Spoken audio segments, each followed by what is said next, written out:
Oh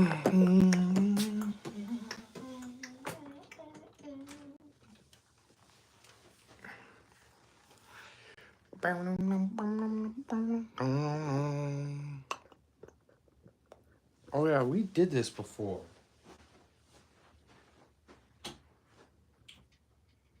We did this before.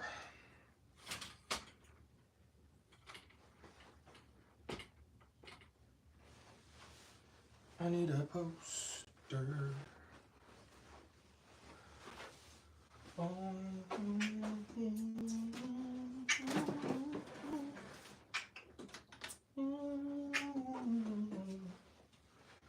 Oh. How do I do this? Why do I do this? I'll never know. Why do I do this? Bam! Bam! Bam, bam! Mike, what up? Untamed, my Greek lover. Nice, Joel. How you been, Joel? Good to see you, bro.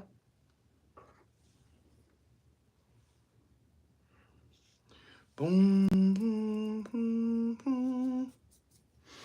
Clean the palette. Let's get ready to rock and roll.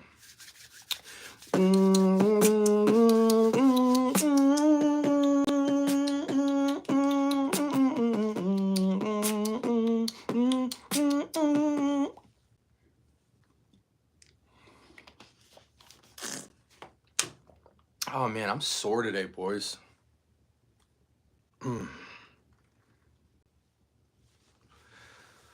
Ah, shoot.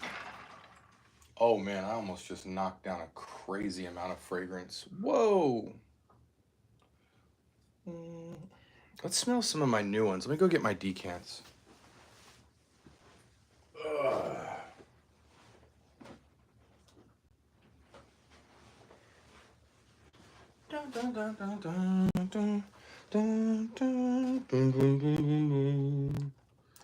Okay, what do we got? Slow explosions, we've already gone through that. Louis Vuitton.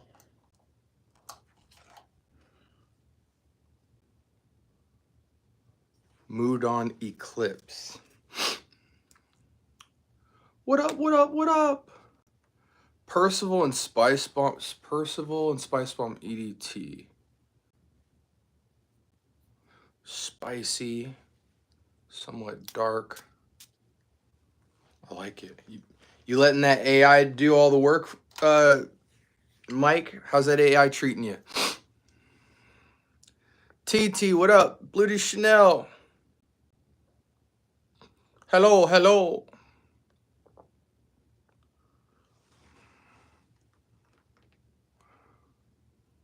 Oh my gosh, what is that? What is that? Moudon Eclipse. What fragrance is that? What does this smell like? It's just Grapefruit City. This is basically like Marikai Bliss from Marikai Bliss, Amberful, and Imagination all in one. Okay.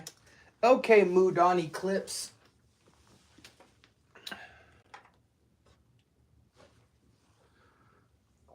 Thank you, thank you, thank you. Best fragrances to gift your father on Father's Day. How old's your father?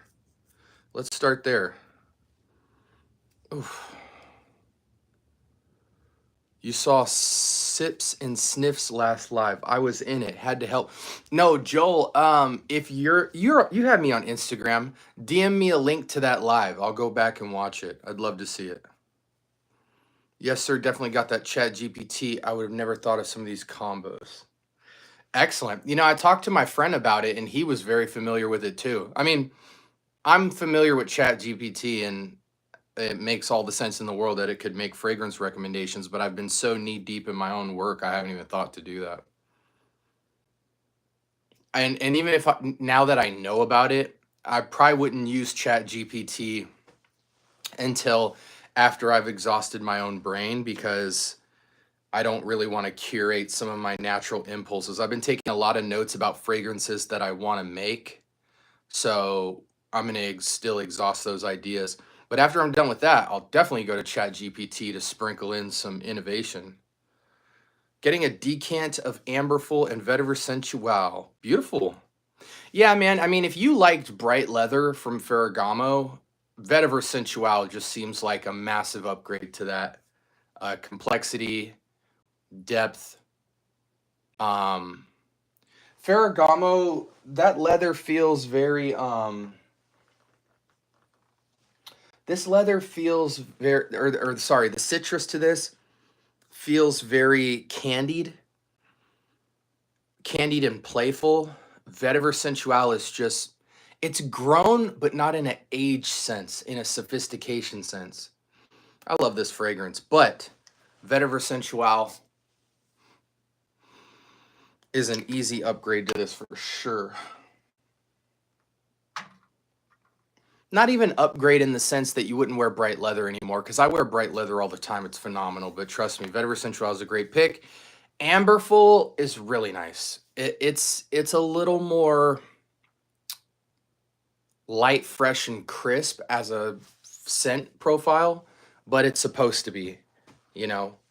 Equus, Amberful is basically a substantial upgrade to Equus with the same note profile. I just love Equus because it's grounded in vetiver so well. Most scents that go here with the kind of amber grapefruit accord aren't grounded in anything, so the maturity, even in its simplicity, is so nice. But Amberful is more of a youthful spritz on it, but it's still luxurious. In his 40s. Okay, so he's almost my age. So a fragrance for Father's Day. In his 40s. So let's go mature.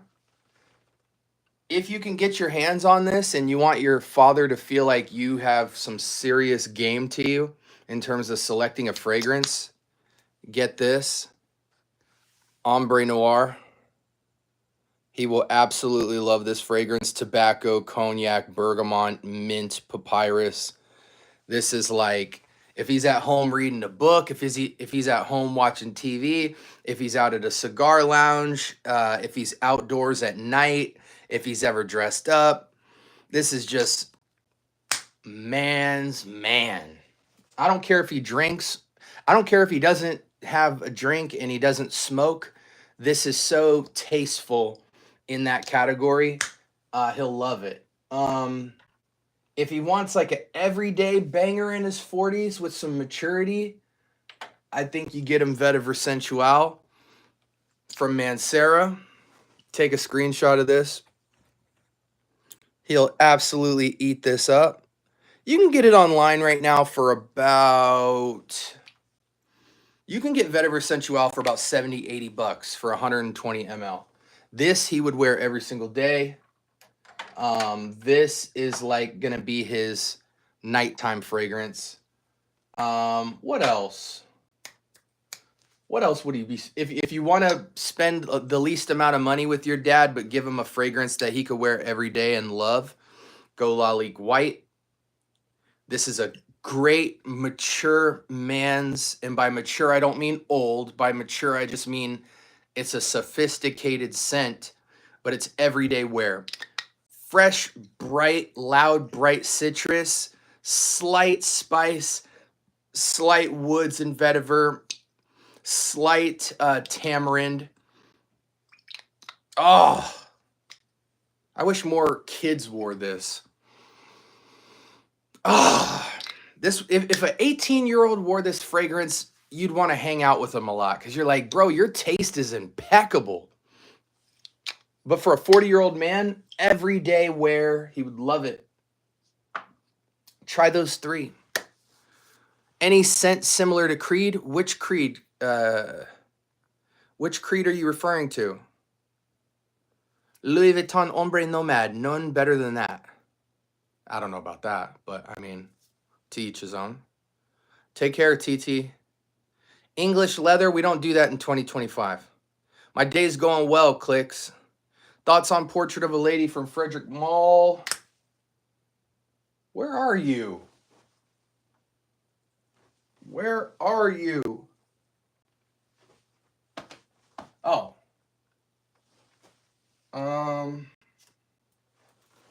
I mean, first off, I love it. But as far as what I could say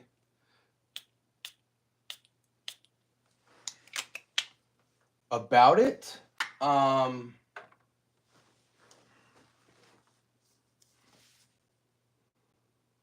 so, oh man, rose is so tricky because there's so many different types of rose and there's so many rose hybrids. Portrait of a Lady belongs to the family of rose forward fragrances. You know, fragrances like Atomic Rose, fragrances like Oud Silk Mood, fragrances like Oud Satin Mood, fragrances like Taif Oud from Roja. Um, you know, very rose forward. It's very hit or miss because I find that older men gravitate more towards rose in 2025, but younger men like 30 and down really struggle with rose because not all roses are equal and they're still not yet into florals. So they don't really have any type of education to their opinion about rose. They just say, I just don't, it's okay, but I don't know where I would wear it type of thing. I really feel like rose is a nighttime note. Rose to me should have a breeze under it. You know what I'm saying? Like if you're by the beach at sundown, if you're out at night, you know, theater, lounge, restaurant, whatever. But I just find that you have to be in a place where there's cooler weather to really appreciate rose.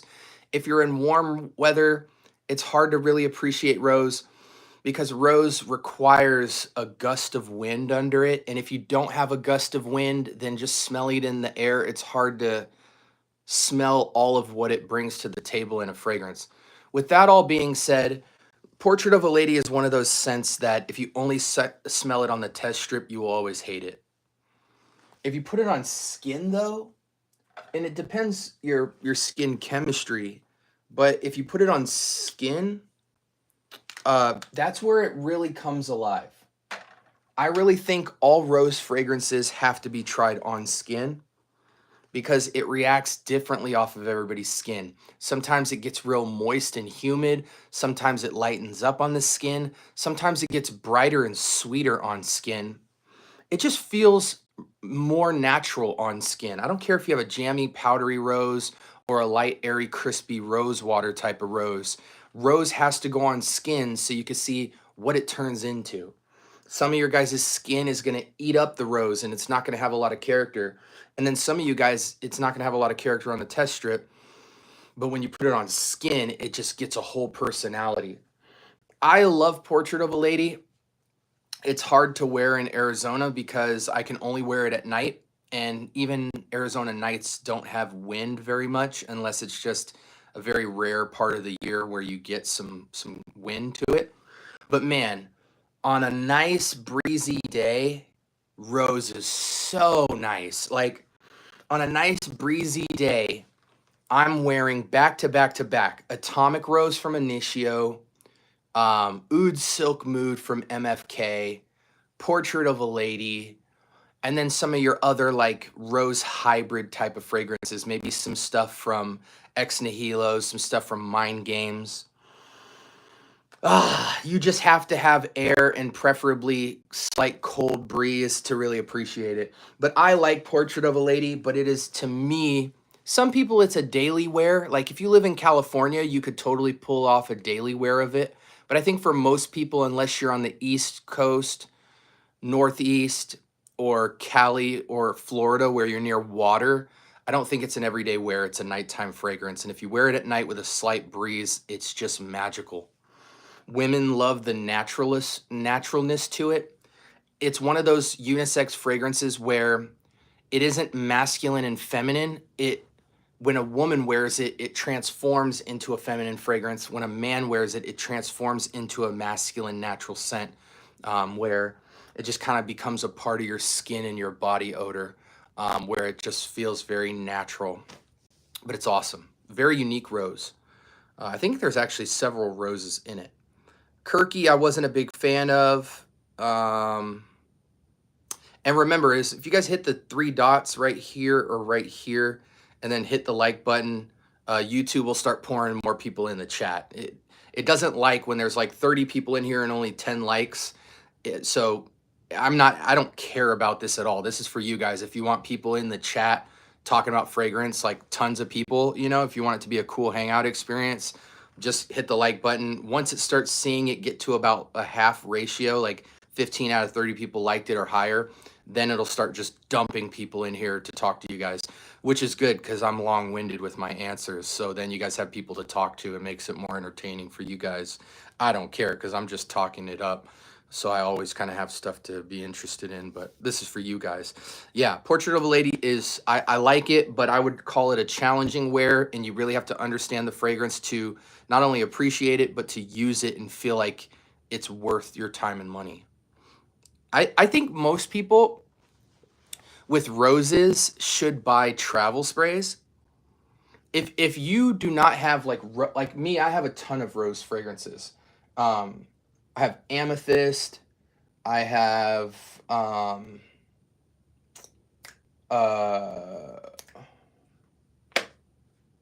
what rose fragrances do I have? Good grief.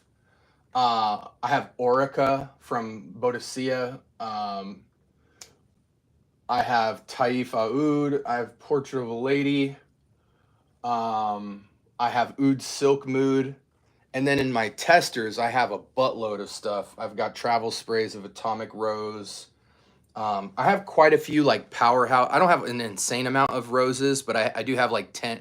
I have about 6 powerhouse rose fragrances, and then I have about 15 travel sprays of rose dominant fragrances.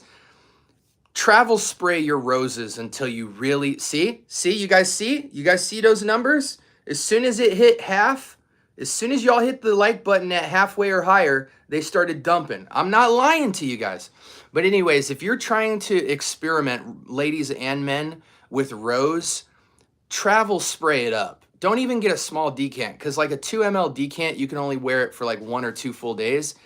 Get a travel spray so you can rock it at night and see how it plays off your skin and your occasions. And then once you find the rose that really speaks to you, then go to the bottle. Don't kind of like a rose and then buy a bottle, because it'll put a really bad impression on you and you won't really mess with rose very much at all in the future. Get as many roses as possible and then pick from there. Spend the least amount of money to get the most experience. All right, let's catch up. Thoughts on CK Defy EDP, 200 mil for 50 bucks? If you have 5 fragrances or less, then get the Defy. But if you have a little collection and you're trying to build a collection, Defy is really outdated in 2025, especially even for 50 bucks.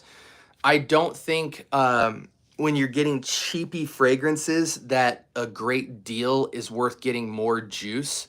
CK Defy is a nice vetiver fresh scent, which is why I like it, because it's quite sophisticated for a cheap fragrance, especially from Calvin Klein. But if you're trying to build a little bit of a collection and you're going past 10 fragrances, I think you should just save your 50 bucks. And there's so many fragrances on this shelf you can get for 50 bucks that are way more mature, will make you stand out and all that. But CK Defy is a very basic bro intro level complex scent, similar to like Coach for Men, where it's like, it's a good scent, it's not a signature scent. So yeah, I mean, I have CK Defy. It's going in a giveaway to the viewers because in my journey, I just don't have time for it. I have so many other scents, but I have purchased Defy because I liked it at one point. What up, Bo? What up, Patrick? What up? What up, Pallavi? What up, Arthur? What's your opinion on Bond number 9, New York Nights? It's okay. It's okay. Bond number 9, I'm very skeptical of, because I feel like they're more marketing and visually pleasing than the scents actually are. The scents very much feel like Mancera level quality, which isn't an insult. I love Mancera fragrances and I have several. But Bond Number 9 has no business charging $200 to $400 for their 50 to 100 mLs. Absolutely no business. No scent in their entire lineup to me is worth more than $200. They need to knock their prices down and give people 100 mLs for at max $200, which on discounters, some of their fragrances you can get around there. But to me, their 50 mLs should be like 100 and their 100 mLs should be like 150 to 200, like 200 retail, and then the discounter should work between 150 to 200. That's the quality level that I feel Bond Number 9 is. You know, whether it's Wall Street, Tribeca, Dubai, freaking Greenwich, Lafayette, you know, any of them. Even the women's ones, New York Flowers and stuff like that, New York Nights. I just feel like they're massively overpriced. And the reason they can do that is because their packaging and presentation and bottle is so awesome that they trick you guys into believing you can have it. But the truth of the matter is, all those fragrances I named, Tribeca, Wall Street, Greenwich Village, Lafayette, Dubai series, New York Nights, none of those fragrances are worth more than $200, period, for 100 ml. So they are the Mancera quality of the niche level, and so they should be priced accordingly. Now, granted, I have several Bond Number 9 fragrances in my toolbox that I've evaluated, and I've evaluated most of the line at this point. Nothing I've wanted to pull the trigger on. Nothing. I'm very picky at this stage in my journey. I'm being very selective, and nothing spoke to me. A lot of good stuff, a lot of good juice, but I just think they're overpriced. I'm not paying retail. I'm not even paying discounted prices for them.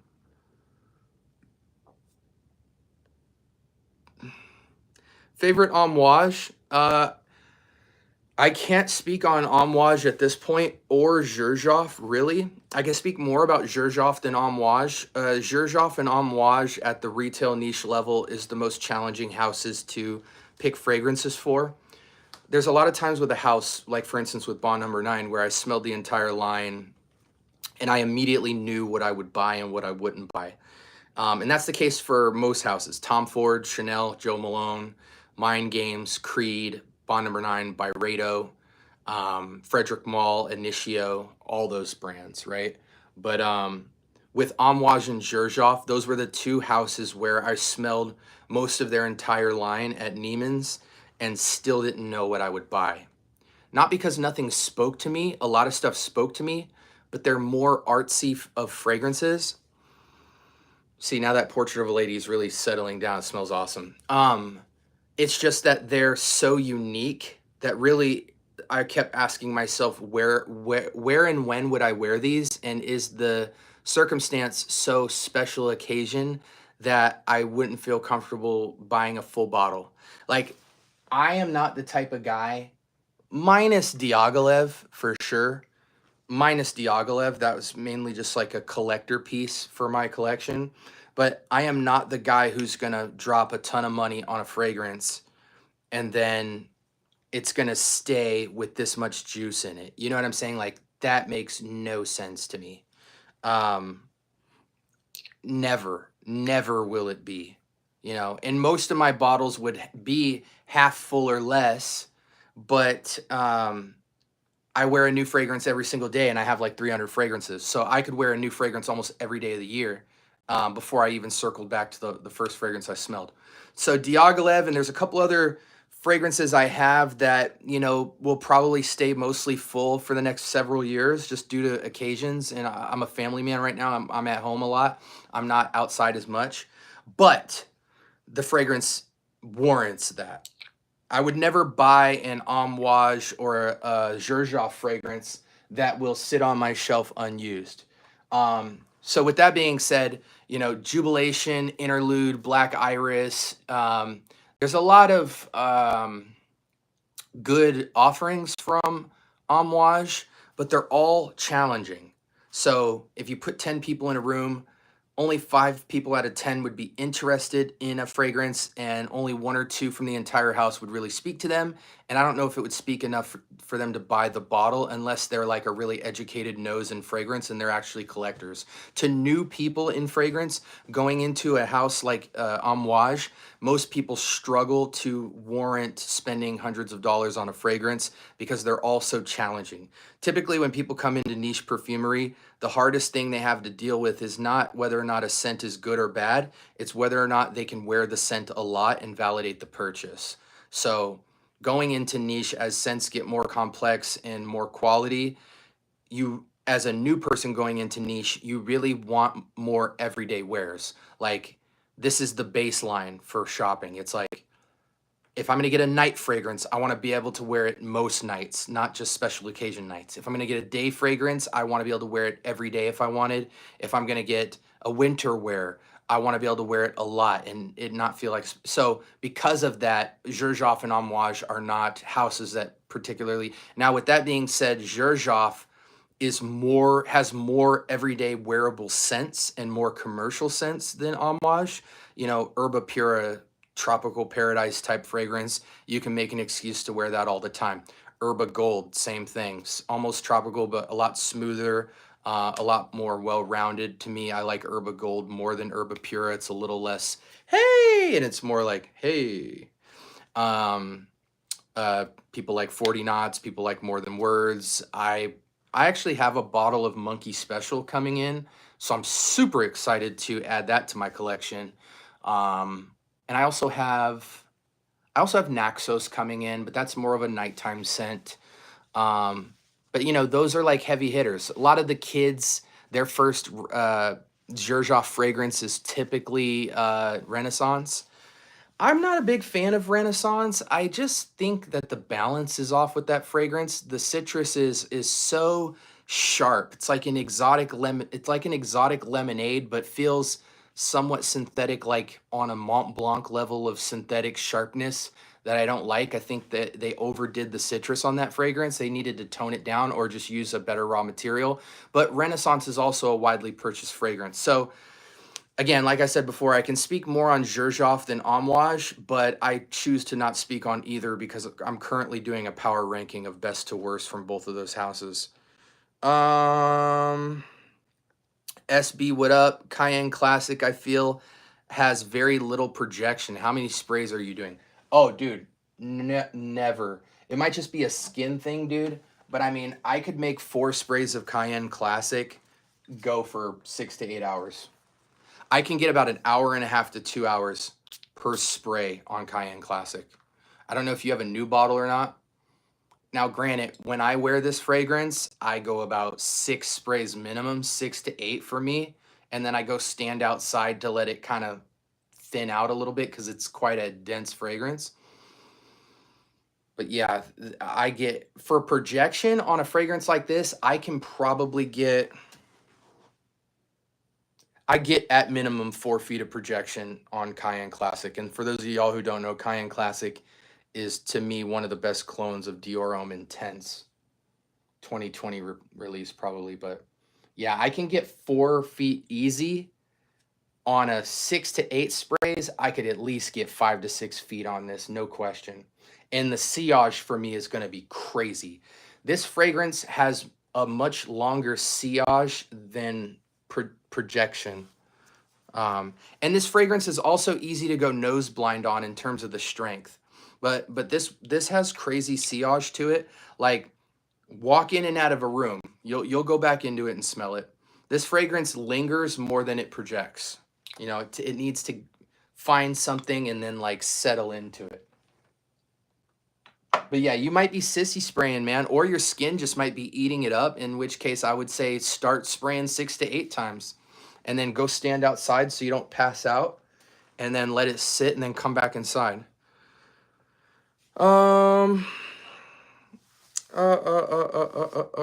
Yes, I am Arizona. Shout outs to Arizona. Yeah, most women with fragrances are 2 ways. And women can have both of these qualities, but these are just the categories I've experienced with both my wife and when I was younger, dating and all that. Women typically prefer two styles of perfumery. One is very natural and angelic and floral, um, to where they want to smell naturally beautiful with their scent. So typically these are a lot of like real good raw material floral based scents.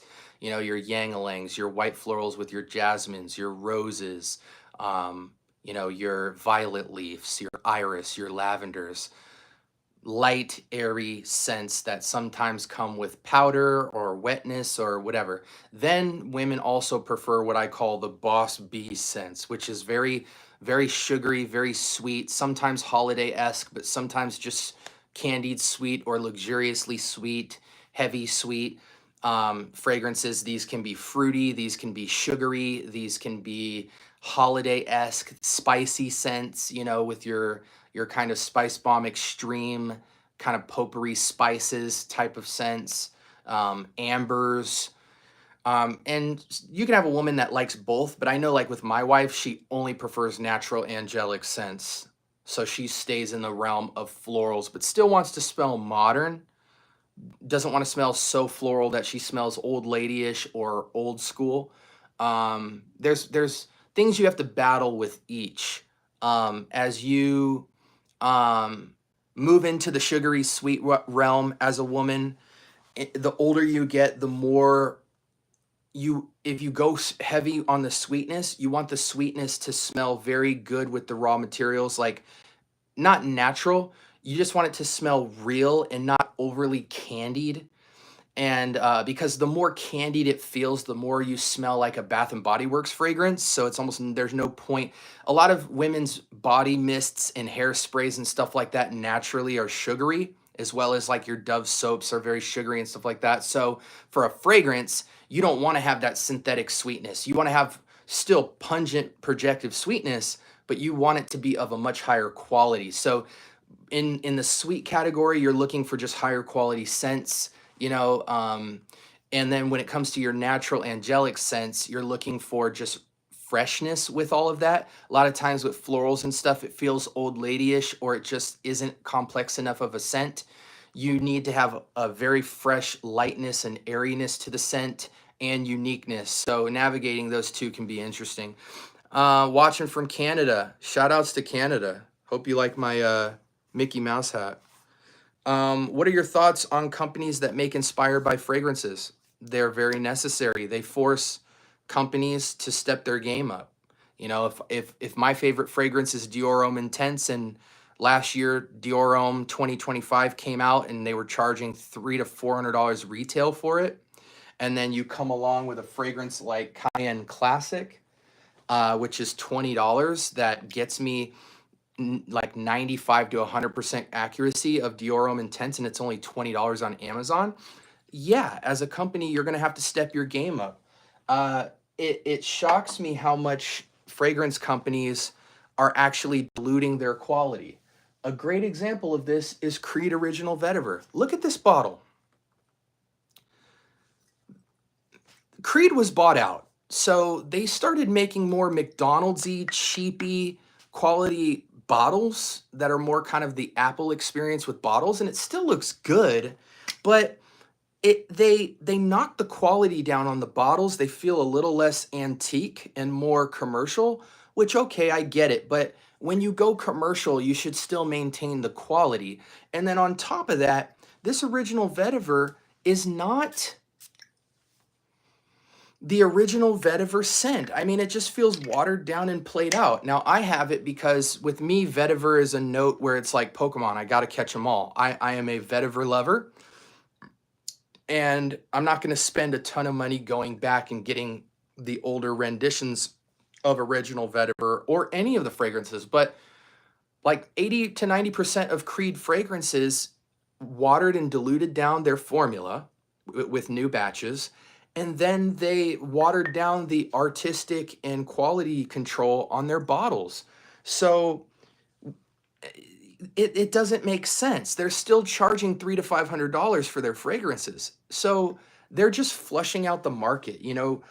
Kids, Honestly, Absolute Aventus and Aventus Cologne are the only fragrances keeping Creed alive as a house.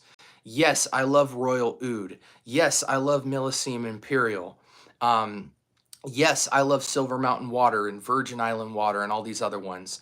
But those fragrances only sell to people who have money. The young kid who wants a Creed fragrance in his collection is only thinking about Aventus because that's all he's heard of, and he doesn't have a Neiman Marcus near him to go try the rest of the line. There are many years where Creed Aventus single-handedly saves Creed from going under.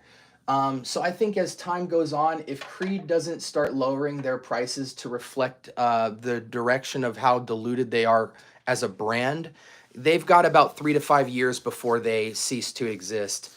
Their fragrances should never be over $200, to be quite honest with you. Older formulations is a whole different story, but yeah. But again, that's to answer the conversation about dupes. You know, you can go out and get, this is a great example of that. If you have this fragrance right here, Club de Nuit Milestone, you never have to even say the word Millesime Imperial ever again. The fragrance connoisseur, or not fragrance connoisseur, the fragrance apprentice who Creed Millesime Imperial is his #1 favorite fragrance of all time, and he worked for Creed, said that he only bought this to make a video online saying how much no one should buy this fragrance ever and how you should buy the original Millesime Imperial.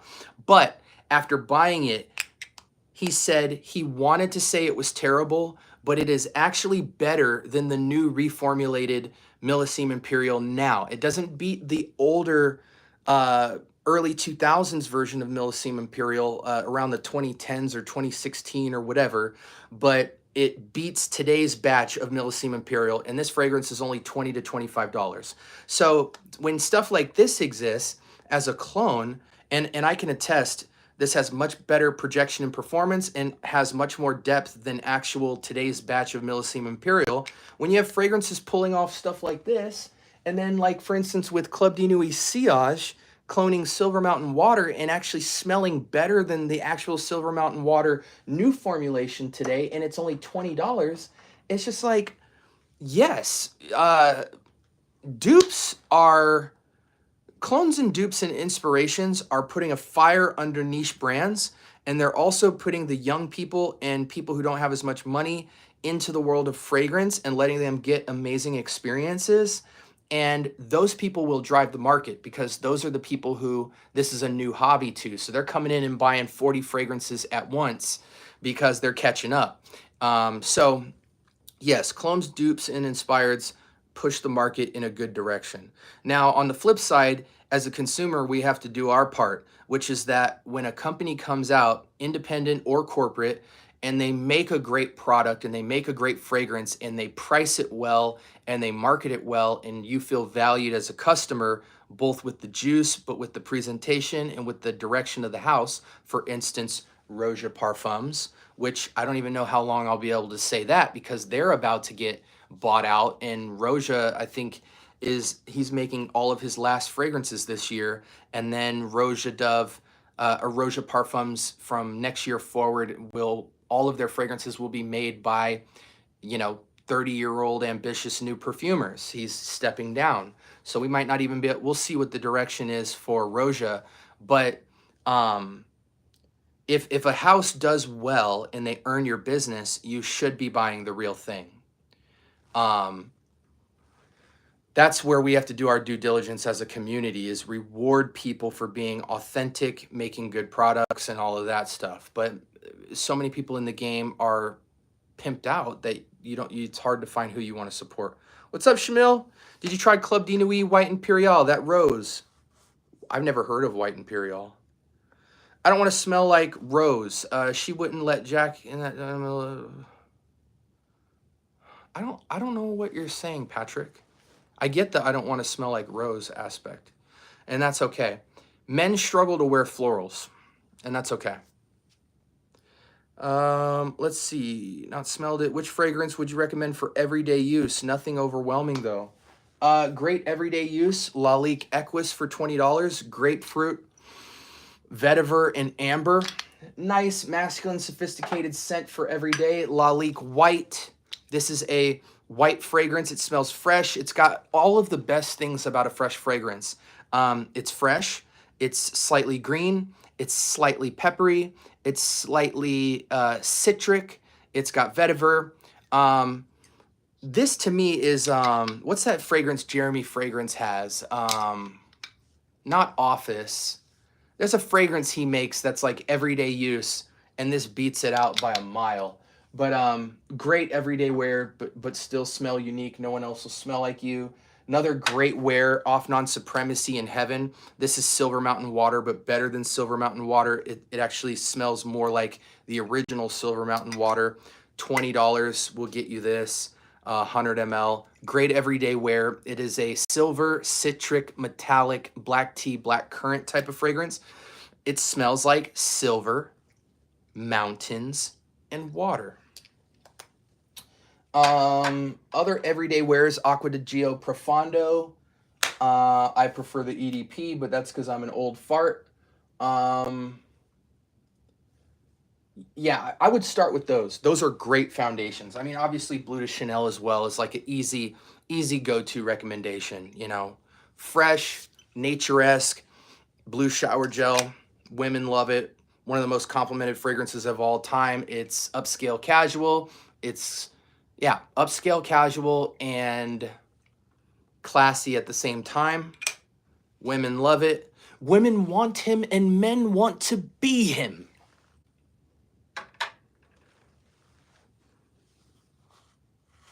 I want something that smells like Kush. Okay.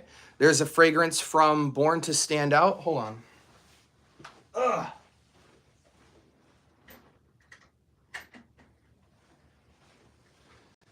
A couple of fragrances. Carolina Herrera's Bad Boy. Might be the Elixir. I forget which one, but there's a cannabis note in that. I wouldn't really recommend that fragrance, but a lot of younger guys love it. So if you're a younger guy, cool. If you like marijuana or cannabis more specifically, we have Mary Jane right here from Born to Stand Out.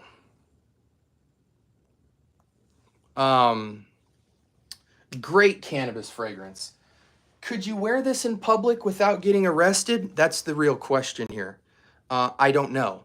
But if you like cannabis, this is incredible. Passion fruit, citruses.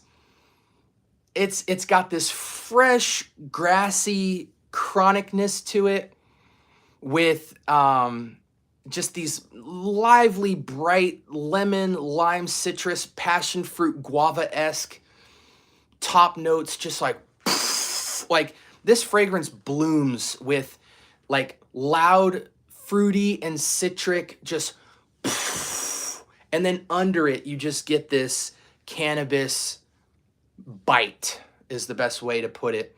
There's no funk to the cannabis. I'm not a big fan of cannabis fragrances that have the funk from cannabis, the gas from cannabis. I like more of just the grassy bite of the cannabis plant. That earthiness, that bitter tart bite. Mary Jane from Born to Stand Out is incredible. You get about an hour and a half to 2 hours of longevity per spray. So 3-4 sprays of this, you're going all day. Now, I wore this fragrance to work just as for fun. And my wife works beside me, and she said, honey, she didn't know what she was asking, but she's like, did you smoke weed? She knows I don't smoke, but she's like, you smell like weed, you know? But you know, so you do have a bit of that in there, in the best way possible. So it's basically like this. If you smoke weed, this is going to be one of your favorite cannabis fragrances of all time. If you don't smoke weed, this is the most, you'll accept this, but you probably won't wear it unless you're like out on a lake or somewhere where when you walk by, or somewhere like California where you can recreationally use weed. If you walk by a cop, well, see, nowadays it's illegal, so you can walk by a cop wearing this. Don't wear this in a classroom. You will get sent to the principal's office. But it's so good. Oh my gosh, this is just the best cannabis fragrance. The other great cannabis fragrance is, oh my gosh. There's an independent house called Essential Harmony that makes a fragrance called Quantum, which has cannabis, and it's a really good fragrance. And you could probably get like 100 ml for like 30 bucks. But to me, so far, Mary Jane from Born to Stand Out is the best Mary Jane fragrance. I mean, if you're at a party or a Woodstock or a South by Southwest, everyone's going to want to know where you got your fragrance. This fragrance is just, you almost have to have this fragrance collect it like an art piece. So awesome. How about Salvatore Uomo or Paco Rabanne Ultra Redman? Mid. I give it a 7 or 8 on both of them. You know how we layer frags. Is okay to mix 2 frags in 1 decant bottle, or will that destroy the frag? It's okay to try. You will know if the chemicals bond in that process. I'm soon coming out with some party packs, you know, like a nighttime decant pack, a brunch decant pack, you know, like different occasions. I'm coming out with these 5 ml 5 packs of different formulations that I've made in my combo ebook. Like if you buy an ebook, it'll come with 5 ml scents of some of my best combos that I've put together. Sometimes the fragrances don't bond. You know, it's like oil and water or oil and vinegar. I forget the analogy. But all you can do is try. Most of the time, your fragrance will blend well, but sometimes it doesn't. So just consider that. You know, hey y'all, what's poppin'? Scent Bubble. What up, Greenlee? Fakar Black, YSLY. Beautiful. Yo, SB, had fun last night. Enjoyed it. Appreciate you having me on the show. Shout out C2. We just did the episode last night and uploaded it this morning. Check it out. It's a new series I'm doing called Next Buy, like Best Buy. But it's looking at people's collection and seeing recommending where they should go next with it. I'm wearing a dupe of Gypsy Water at the moment. Okay, I see you. My girl gifted me latent exclusive for my birthday. It's nice. You got a good girl, man. You better keep her. I have to go, but keep going. Thanks, AJ. God bless, brother. What do you think about the oils? Oils are cool. Like I have I think everyone should get this. Like this is just a necessity for a fragrance lover. My butt. Is it over here? Where are my oils, bro? Where? Oh, here we go. Ugh. I picked up a safe, like a deadbolt safe yesterday and just threw my back out. So bending over is tough today. But I recommend everybody get into one of these. Can I turn the camera for you guys real quick? Okay, there we go. So, essential oil set. You can get this on Amazon. I think I bought this for 10 or 15 bucks. It's a 35-piece set. These are just oils, right? You have a menu right here. Tells you kind of like different vibes you can get from each of these notes individually. And most of these notes are in fragrance, you know, lemon, neroli, patchouli, rose, lavender, bergamot, eucalyptus, sandalwood, cypress, basil, cedarwood, tangerine, rosemary, peppermint, clary sage, tea tree, jasmine, vetiver, frankincense, myrrh, spearmint, grapefruit, oregano, ylang-ylang, juniper. So, I mean, for 10, 15 bucks, you get these essential oils with these droppers, right? And now you have a great way. This is so amazing because number one, you can now combo. Like if you like Terre de Hermes and you want to ramp up the orange note, you can take a couple dabs of the orange essential oil, hit the neck, hit the wrist, and then when you throw Terre de Hermes on it, that orange is going to pop. If you have a fragrance that's too playful and fun and you want to ground it in some woods, you could take a woody essential oil and hit your pulse points and then spray the fragrance on top. And now the fragrance is more mature. So these are great for comboing, but also if you're new to fragrance and you're like, I don't know how to detect if a fragrance has vetiver in it.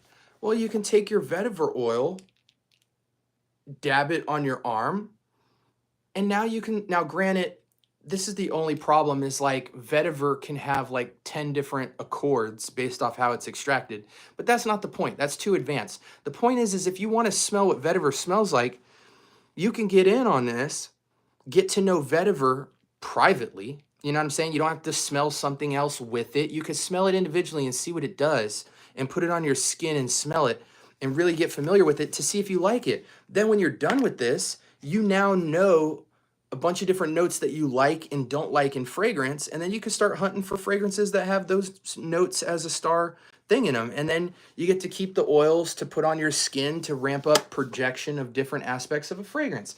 Maybe you like oud, satin, mood, and you want more oud, or maybe you want more rose. You could take a little bit from the rose oil, dab yourself up, and now the rose is going to pop and project even more. Maybe you're like, you know what? I want lemon with my rose. Okay, dab some lemon up and put your rose fragrance on. You got a rose lemonade. You know, it's just cool. The fact that you can do that for 10, 15 bucks is insane. Okay, let's catch up. Torino 21 could be worn every day. Okay, I see that. We're catching up. We're flying through 6 to 8 sprays. I always do like 12 plus. If you're spraying 12 plus on that fragrance, Donnie, and you're not getting performance, something's wrong, buddy. Have you gotten your nose on Chanel Egoist Cologne Concentrate?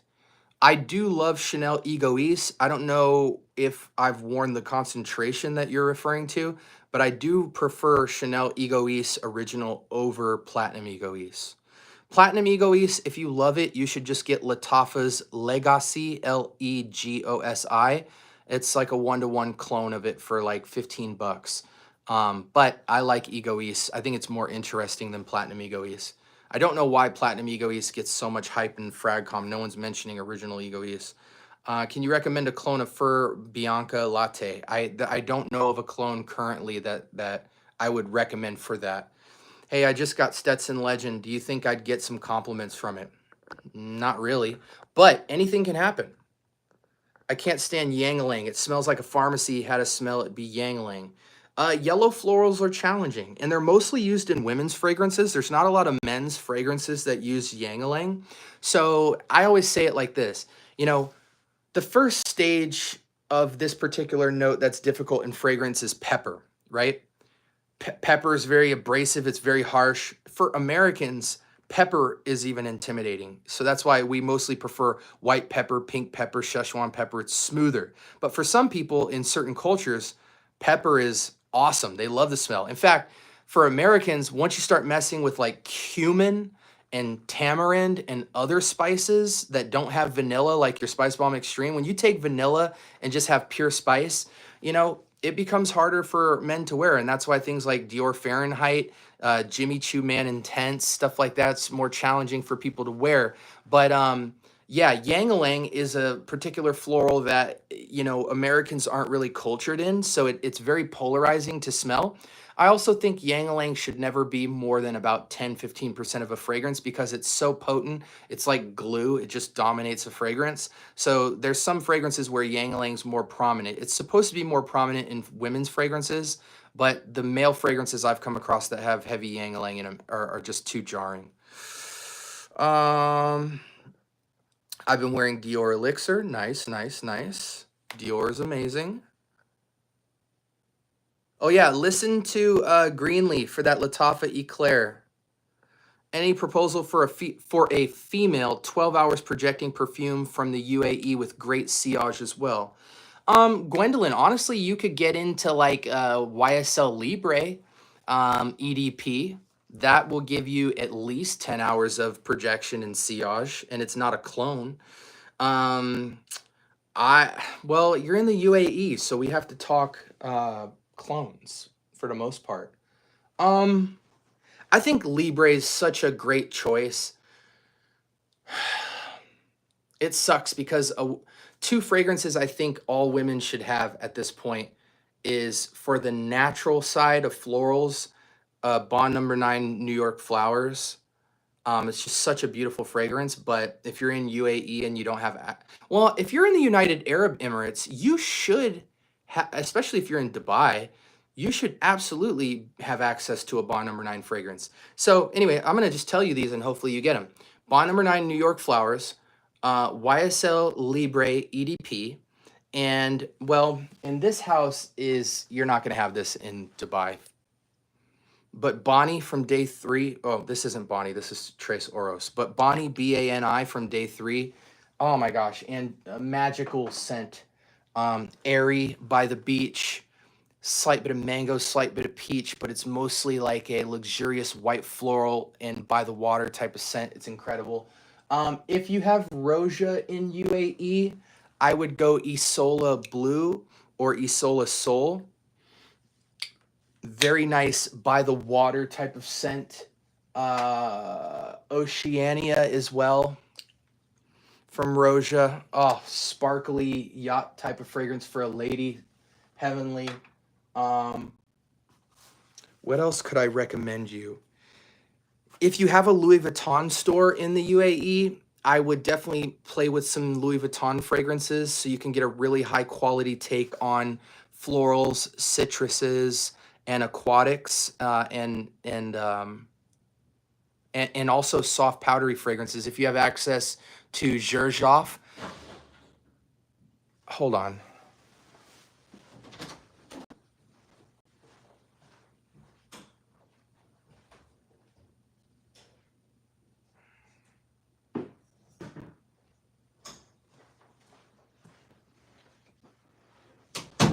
Sorry guys, my cat knocked a broom down, and so I had to go scare him off. Where is my, can I turn this fan on? Come on, fan. There we go. I need some air. Okay, so yeah, if you have Xerjoff fragrances, I would definitely look into Lua, Xerjoff Lua, Lua. Yeah, look into all of those. I gave you some great recommendations. Hopefully you have access to them. If you need any more, let me know as well. All of those fragrances have incredible sillage to them, and they last all day. I have Honor and Glory, Eros Flame, Mahir Legacy, Kamra, Kawa, Maison Alhambra, Hercules. What are some fragrances you would recommend adding? So Honor and Glory is Creme Brulee, Eros Flame, okay. Mahir Legacy Silver, so Sedley, coffee fragrance, Hercules. So you're into a lot of like super sweet fragrances. Willie, you need fresh fragrances in your life, buddy. You need fresh fragrances. This is going to be a little bit hard to find, but if you can find it, this is the best clone of Imagination, Sahib Intense. Very quickly take a screenshot of it. Ard Al Zafran, Sahib Intense. This is one-to-one Imagination with insane projection and longevity. Don't buy Aqua Dubai. Don't buy Game of Spades. I don't care what anybody in FragCom says, pound for pound. I have Imagination right here. We tested this 2 nights ago. This is the best Imagination clone, no question. It's only like 30, 35 bucks.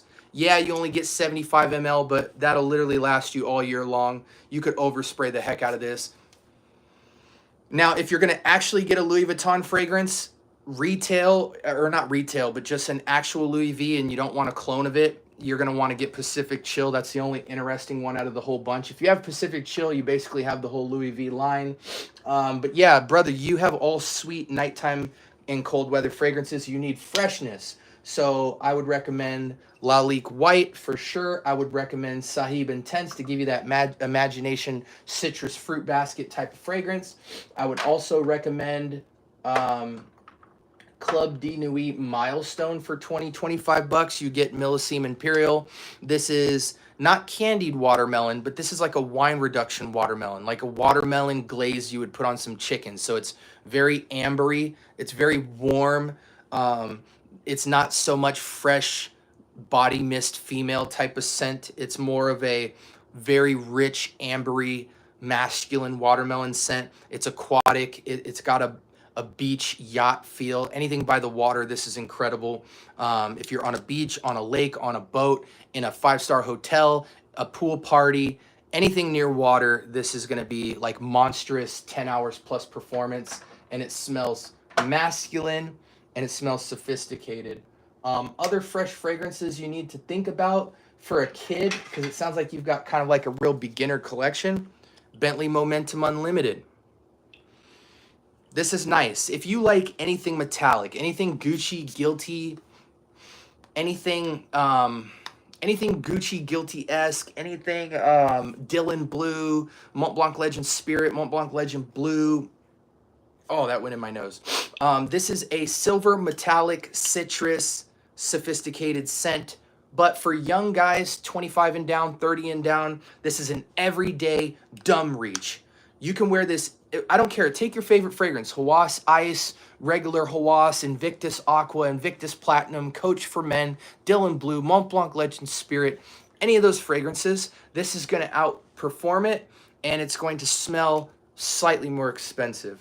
Great everyday fresh wear with some sophistication. What else? I have Acqua di Gio, the EDP, because I'm a grown man. So this is the most unique out of the bunch to me because it's got a green herbalness to it with like a tea kind of, but I would steer away from this. This is grown man talk. For you, I would get Acqua di Gio Profondo. It's going to be fresher. You could wear it at work. You could wear it every day. You could wear it out of the gym. You could wear it in the office. Acqua di Gio Profondo. If you want more of a blue fresh fragrance, Bleu de Chanel, EDP, or Parfum, but you're a young kid, so get the EDP. Don't get the EDT. Bleu de Chanel Eau de Parfum, slightly blue shower gel while running butt naked in a forest. That's what this smells like. You have to add the butt naked part. Let's see. Yeah, I thought the fragrance name he was saying really sounded strange. Yes, Yam and Lail make good Roja dupes. How close are they? You know who else makes decent Roja dupes? Oh my gosh, what's his name? I have a fragrance of his.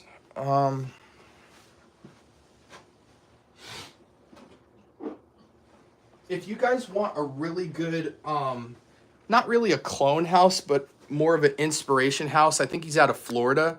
Sensual Obsessions. This guy is pretty solid. His Roja, this guy makes like over 100 different dupes, and he actually has a storefront. So, and he's got a lot of Roja offerings. Like he has Oceania, he's got Danger, I think he's got Scandal, he's got Sweetie Aoud, I think he has Burlington 1819.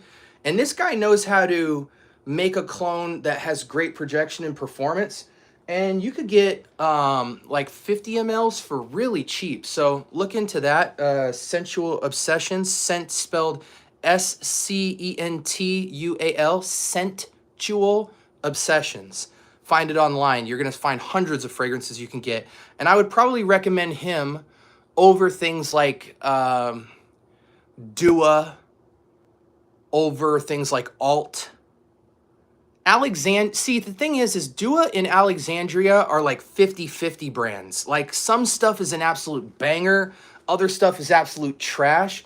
So far from Sensual Obsessions, I haven't smelled anything that's trash.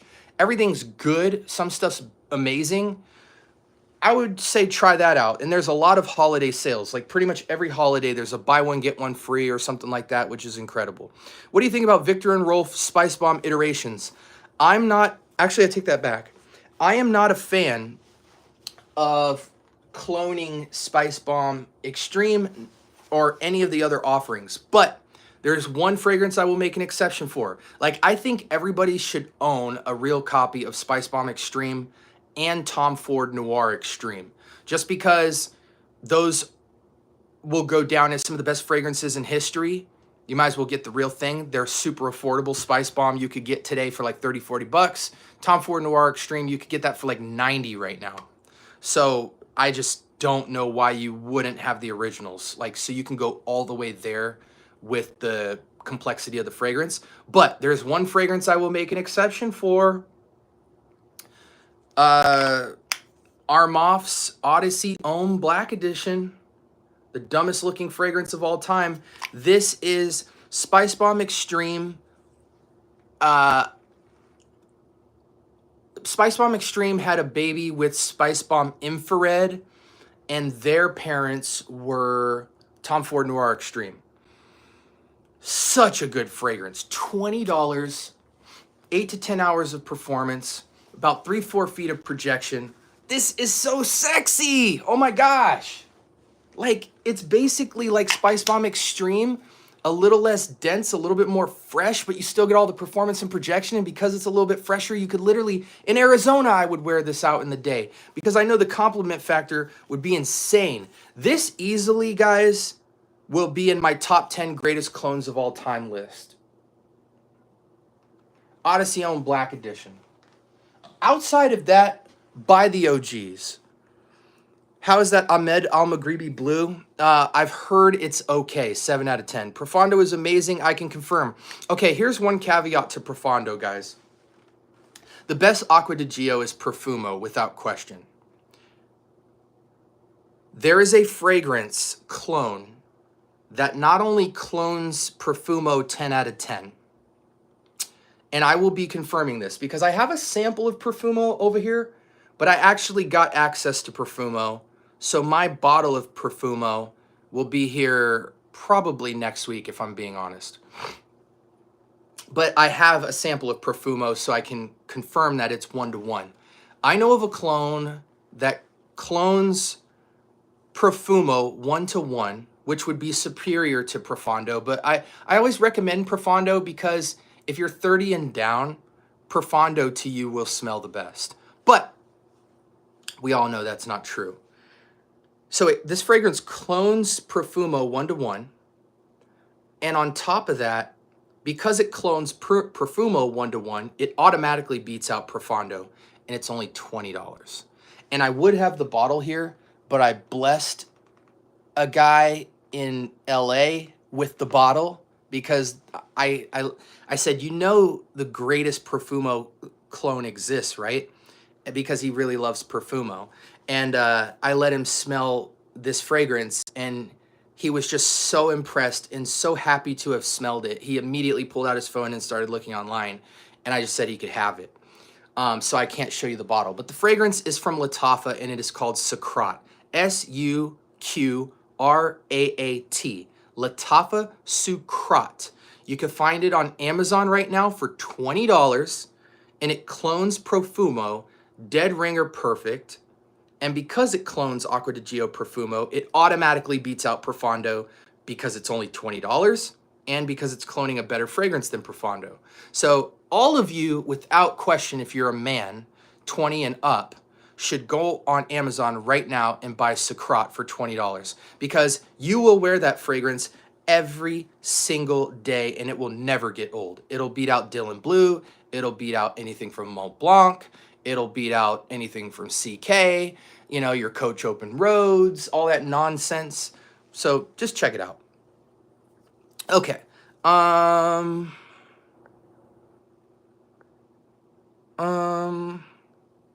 Who wants to smell like weed all day? I agree.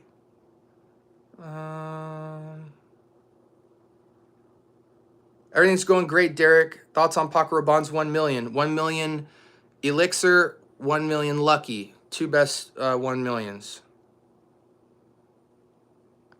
Also just smelled the Ferragamo EDT in Nordstrom Saturday. I'm surprised it's not on anyone's summer radar. You know, I think a lot of people, if they've never smelled Ferragamo, they're just a little bit intimidated by that house because it's not talked about as much. But as soon as they start smelling Ferragamo fragrances, they'll be into it.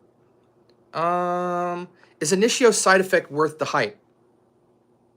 I think if you gave 10 kids Side Effect, 6 of them would be absolutely in love with it. 4 of them would absolutely hate it. Most younger men love it. The older you get, it's harder to love because it's so heavy. It's so sweet and so boozy and so thick that it can be intimidating. But most kids love a good, sweet, heavy scent. So 60% of young people 30 and down that try that fragrance absolutely would tell you 10 out of 10 signature fragrance. Duke Dennis and Kai Cenat wear it. I'm buying it. Okay, Sempobel, I know you do lives, that's why you have the lights on, but I would turn them off to keep them in the dark most of the time. Sorry, Quill, people need to see the fragrances. Thoughts on Scandal Le Parfum? Scandal's a good fragrance. I don't own it. I've smelled it a million times. It's not that interesting to me, but a lot of people love Scandal, so I'm going to give you the political answer. I've been stuck on 2 fragrances in this heat, Porthole and Blue Talisman. Only found them at retail, no discount sites. Help me narrow it down. I would get Talisman. Talisman is light, but over time it will grow on you. Just get in the habit with Talisman of wearing 10 sprays minimum. You have to load up the sprays on Blue Talisman.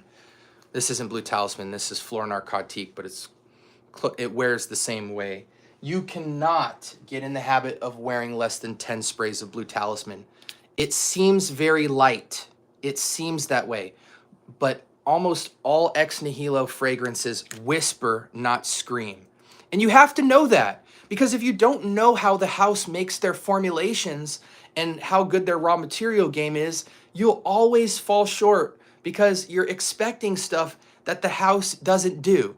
Like, for instance, if I'm messing with clones and I'm messing with is this Latafa? No, it's Armaf. If I'm messing with Armaf as a house, I need to know one thing. All of their fragrances are very sharp. Doesn't matter if it's a fresh fragrance or it's a date night fragrance. Armaf is always going to make monster projection, monster sillage, and they're sharp openings. I need to know that, because if I'm ever looking for a light, airy, fresh scent, I'm not going to find it. Right? Ex nihilo, their fragrances wear light. They float and dance on skin. They have a whispering projection and a faint sillage. They are not loud. They do not scream. That's why you have to ramp them up. Hit yourself with 10 sprays minimum of Blue Talisman, and the more time goes on, you will love it. It's one of the most unique blues, most unique blue scents out there. It's so angelically light, but it's so mature for being such a light, playful blue, and it's got so much nuance to it. You really got to let it speak to you. But yes, Blue Talisman is the better fragrance. Is it worth retail to most people? No. But if you're shopping for a blue fragrance and it really speaks to you, it will be one of the best blues of all time.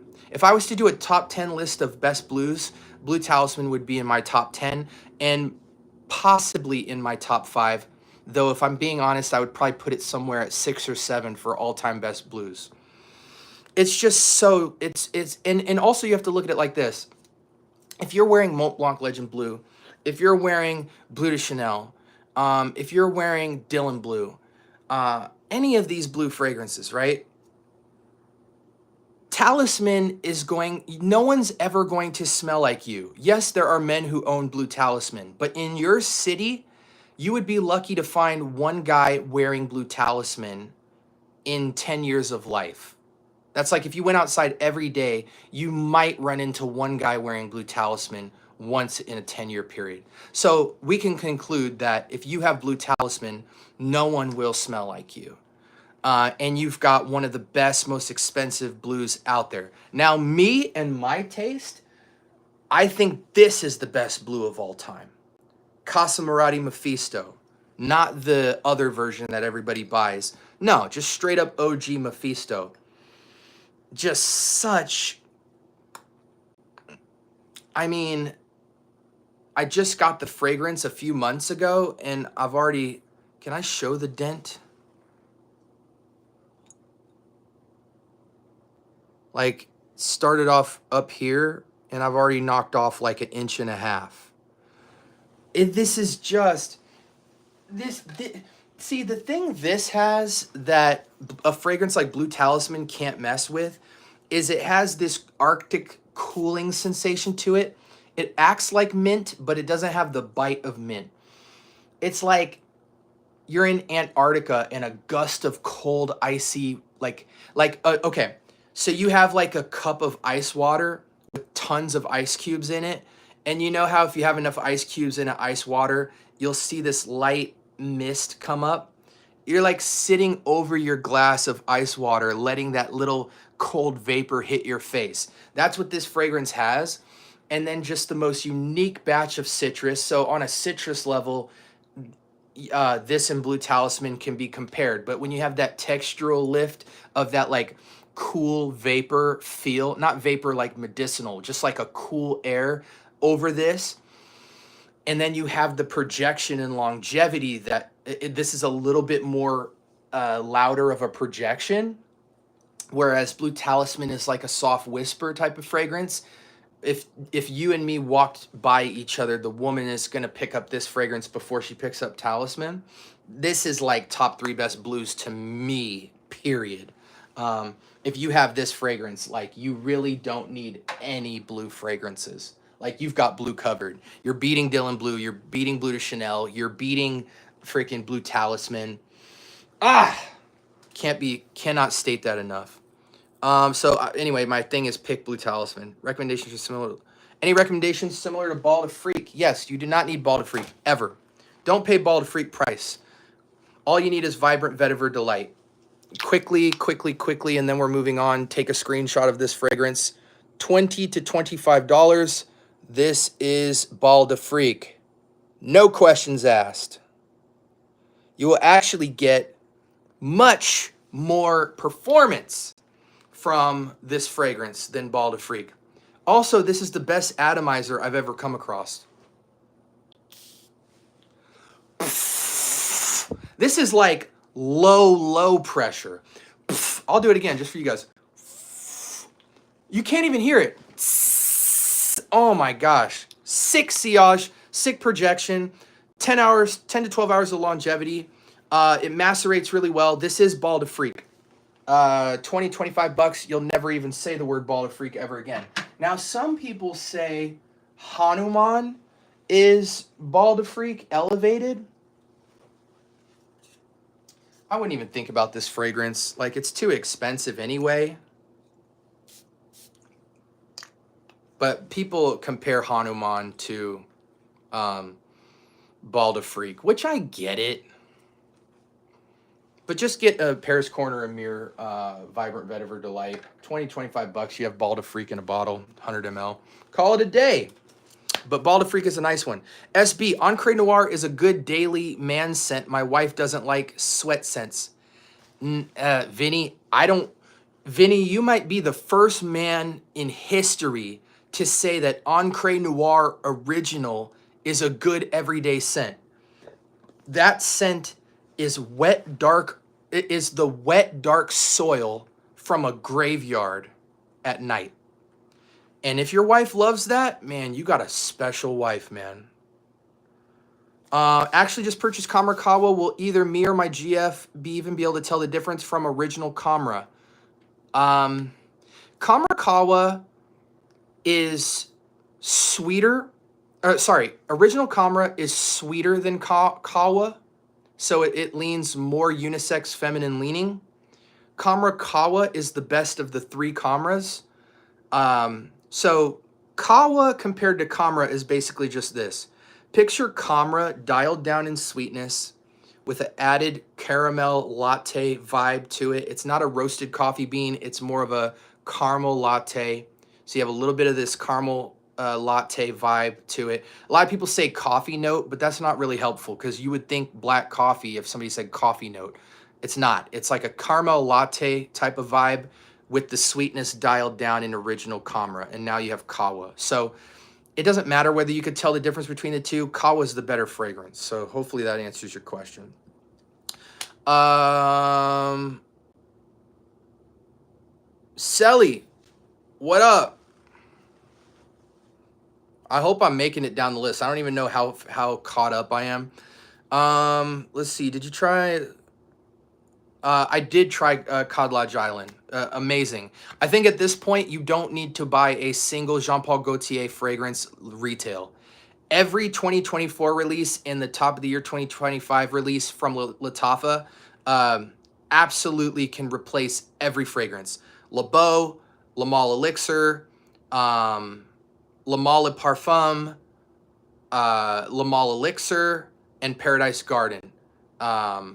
You do not need to buy retail Jean Paul Gaultier anymore. All the clones are 90% or 10 out of 10, and they're all under 30 bucks. With the exception of some of the newer ones recently, you're gonna get them for like 40. Hey, listen, man. You cannot wear an Ex Nihilo fragrance that's not an extrait and go under 10 sprays and get through an 8-hour shift. You cannot. You cannot, bro. You cannot. Especially not if you're in, now you're in Philly.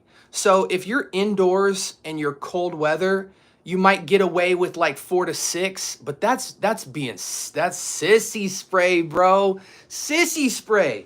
If you're indoors and you're in cold weather, it might hug differently. But like if you're in Cali, if you're in Cali, Arizona, New Mexico, Texas, Louisiana, Florida, you cannot wear Ex Nihilo fragrance under 10 sprays, period. Best blue. I mean, a great field test of this, bro, is just see how many people say, oh, I like that. You know what I mean? A compliment will tell you if people can smell it, but I've never seen Ex Nihilo under 6 sprays, under 8. I can't really say 8. 8's a weird number for most people, but 6 sprays and under is not taking you past 8 hours unless you go into the extraits, you know, Gold Immortal extrait, Hedonist extrait, Patchouli Memory extrait. I don't know. I don't think Talisman has an extrait. I might be wrong about that. I just found out through, what's her name? Tasha or Tahira, I forget. She has my freaking Fleur Narcotique in an extrait. I was like, yo, this is crazy. But see, Ex Nihilo doesn't have a lot of extraits either. It's a very selective amount. I agree, Perfumo. Okay, dang, I must be super late. I want to blind buy my first Acqua di Parma. Which one is good in your opinion? I don't like any Acqua di Parma. Any organic fragrances, essential oils. Any Blue Talisman clones worth the buck. Yeah, if you want the more natural smelling Blue Talisman clone, go with Taj 2, Taj space 2. That's the best true clone of Blue Talisman. But similar to how Armaf's fragrances all kind of have a little bit of a synthetic push to them and give you more performance. If you care more about performance than closeness to scent, then Art of the Universe is the better fragrance to pick because you for sure will get like an 8 to 10 hours of performance. But if you want the fragrance that smells the closest to Blue Talisman, you're going to have to buy Taj 2, and you're probably going to need to let it macerate for like 2-3 months because if it's new batch Taj 2, it's got to sit for a little while. Again, Ex Nihilo fragrances float on skin. They don't wear heavy and dense unless you're getting an extrait. So the fragrance has, the more Ex Nihilo fragrance, even in real life, like even if you got it fresh off the boutique in Hollywood, the longer that fragrance sits, the stronger it will get, which you need every bit of strength in an Ex Nihilo fragrance, no question. Dylan Blue is still a banger for 50 bucks. I think Dylan Blue is still a banger, but it's not worth 50 bucks. Dylan Blue or any Mont Blanc fragrance or any CK fragrance should be $25 and less and should be in Ross, TJ Maxx, Marshalls, any of those stores. There is no reason in 2025 for Dolce & Gabbana Light Blue, Versace Pour Homme, Dylan Blue, any of those fragrances to still be 40, 50 bucks for a half-size bottle in a rack store. That is highway robbery. You know what kind of fragrances I can get for $50 that blow those fragrances out of the freaking water? That is lunacy. It's getting to the point now where if you go into a Burlington and you see Versace Pour Homme, Dolce & Gabbana Light Blue, and Dylan Blue, and you're getting a 30 to 50 ml for $39.99 is the lowest price I've ever seen. So after tax, you're pushing the $50 price point. Now, if you go into a Burlington, right next to those, you will see every Lattafa ever made in a Burlington priced at $30 or less, sitting right next to them. I saw Cod Lodge Island, best LeBeau rendition. You could get that. I saw Lionheart and Kingdom. One of those is the Le Male Elixir clone, 10 out of 10. Body Al Oud for Glory, the Amethyst, the freaking Mashrabi, Mahir Legacy Silver, Mahir Legacy Black, Bentley Black Edition. Like, what else is in there? I mean, just an insane amount of clones, guys, that rock those fragrances. So it just makes no sense to me why they're still pricing they're just trying to live off their name. It's like Creed. Like Creed, look at these bottles. They're so McDonald's. They're so McDonald's. This is like an Apple EarPods of niche perfumery. Their bottles are getting cheaper looking.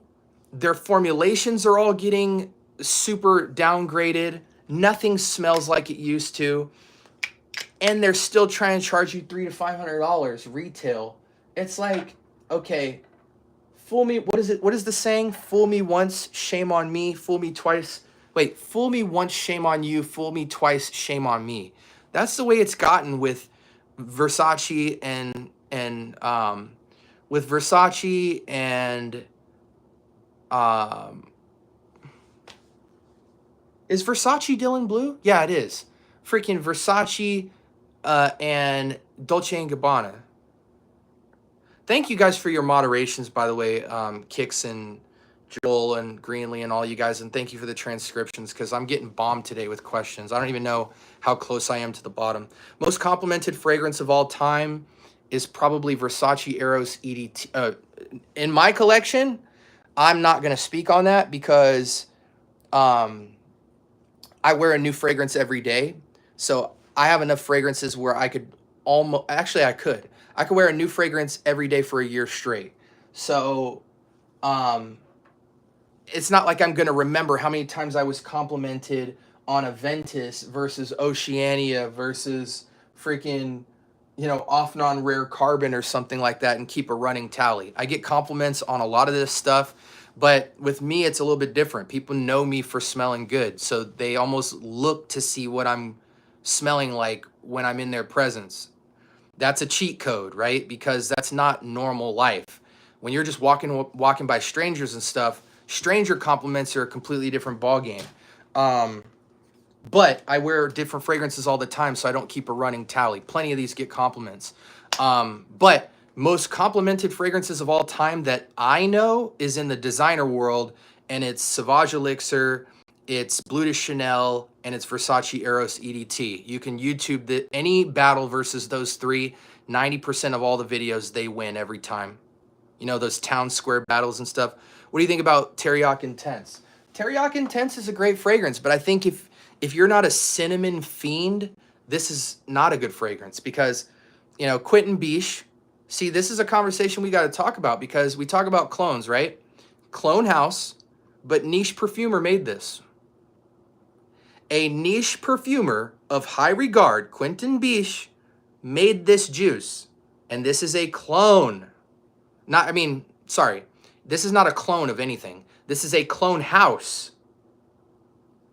And you have a niche perfumer stepping into this space and being commissioned to make a fragrance. So now this is one of, Lattafa's original fragrances made by a niche perfumer. So you cannot call this a clone. You cannot call it a dupe. It is a completely 100% original fragrance made by a niche perfumer.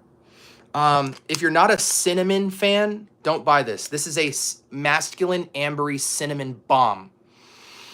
But I like it. And it blends well. You could put a lot of stuff layered with this. One in my combos ebook that's coming out later this year, I have one of the sickest combos with this ever made. I like to combo with this. I don't like to wear it by itself. I will cheat and give you guys one combo, maybe. Let's see. I won't tell you what it is. I'll just show you.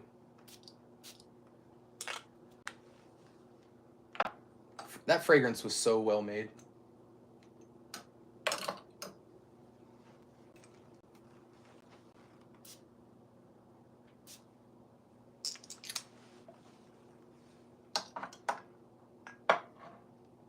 So if you saw what those bottles were, that will make you Grand Soir. And it'll actually beat Grand Soir. It's got a little spicier projection, but it's 1-to-1. Oh, God. Oh my gosh. If any of y'all have those two fragrances, combo that out. I would bottle that up immediately. That'll be in one of my kits for sure.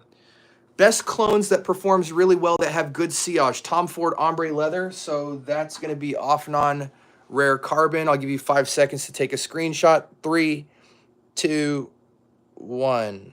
Bam. 2. Lamal Elixir is going to be, I don't have it, is going to be Lattafa's Kingdom. Best Lamal Elixir 1-to-1. Stronger with You Intensely is going to be TJ Maxx Rack Store with, it's called Better With You and Better With You Intensely. You can get it for $13. Smells exactly like it. Louis Vuitton Imagination, best clone. Don't listen to YouTube. They're all wrong. Sahib Intense, best imagination clone 1-to-1 with the best performance out of all the clones.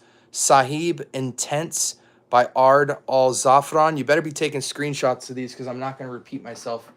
And then Pacific Chill. There is a Luciano clone. Luciano. Luciano has a clone of Pacific Chill that is very nice. And Sensual Obsessions, I believe, has a Pacific Chill clone. And you can go there. Okay, just getting into the hobby and I want to buy everything. Any suggestions for pace? If you're just getting into the hobby, start with Lalique as a brand because you will get niche level perfumery for $25 a bottle. To me, top 2 best designer houses in the market. I think if you started with Lalique and Bentley, right?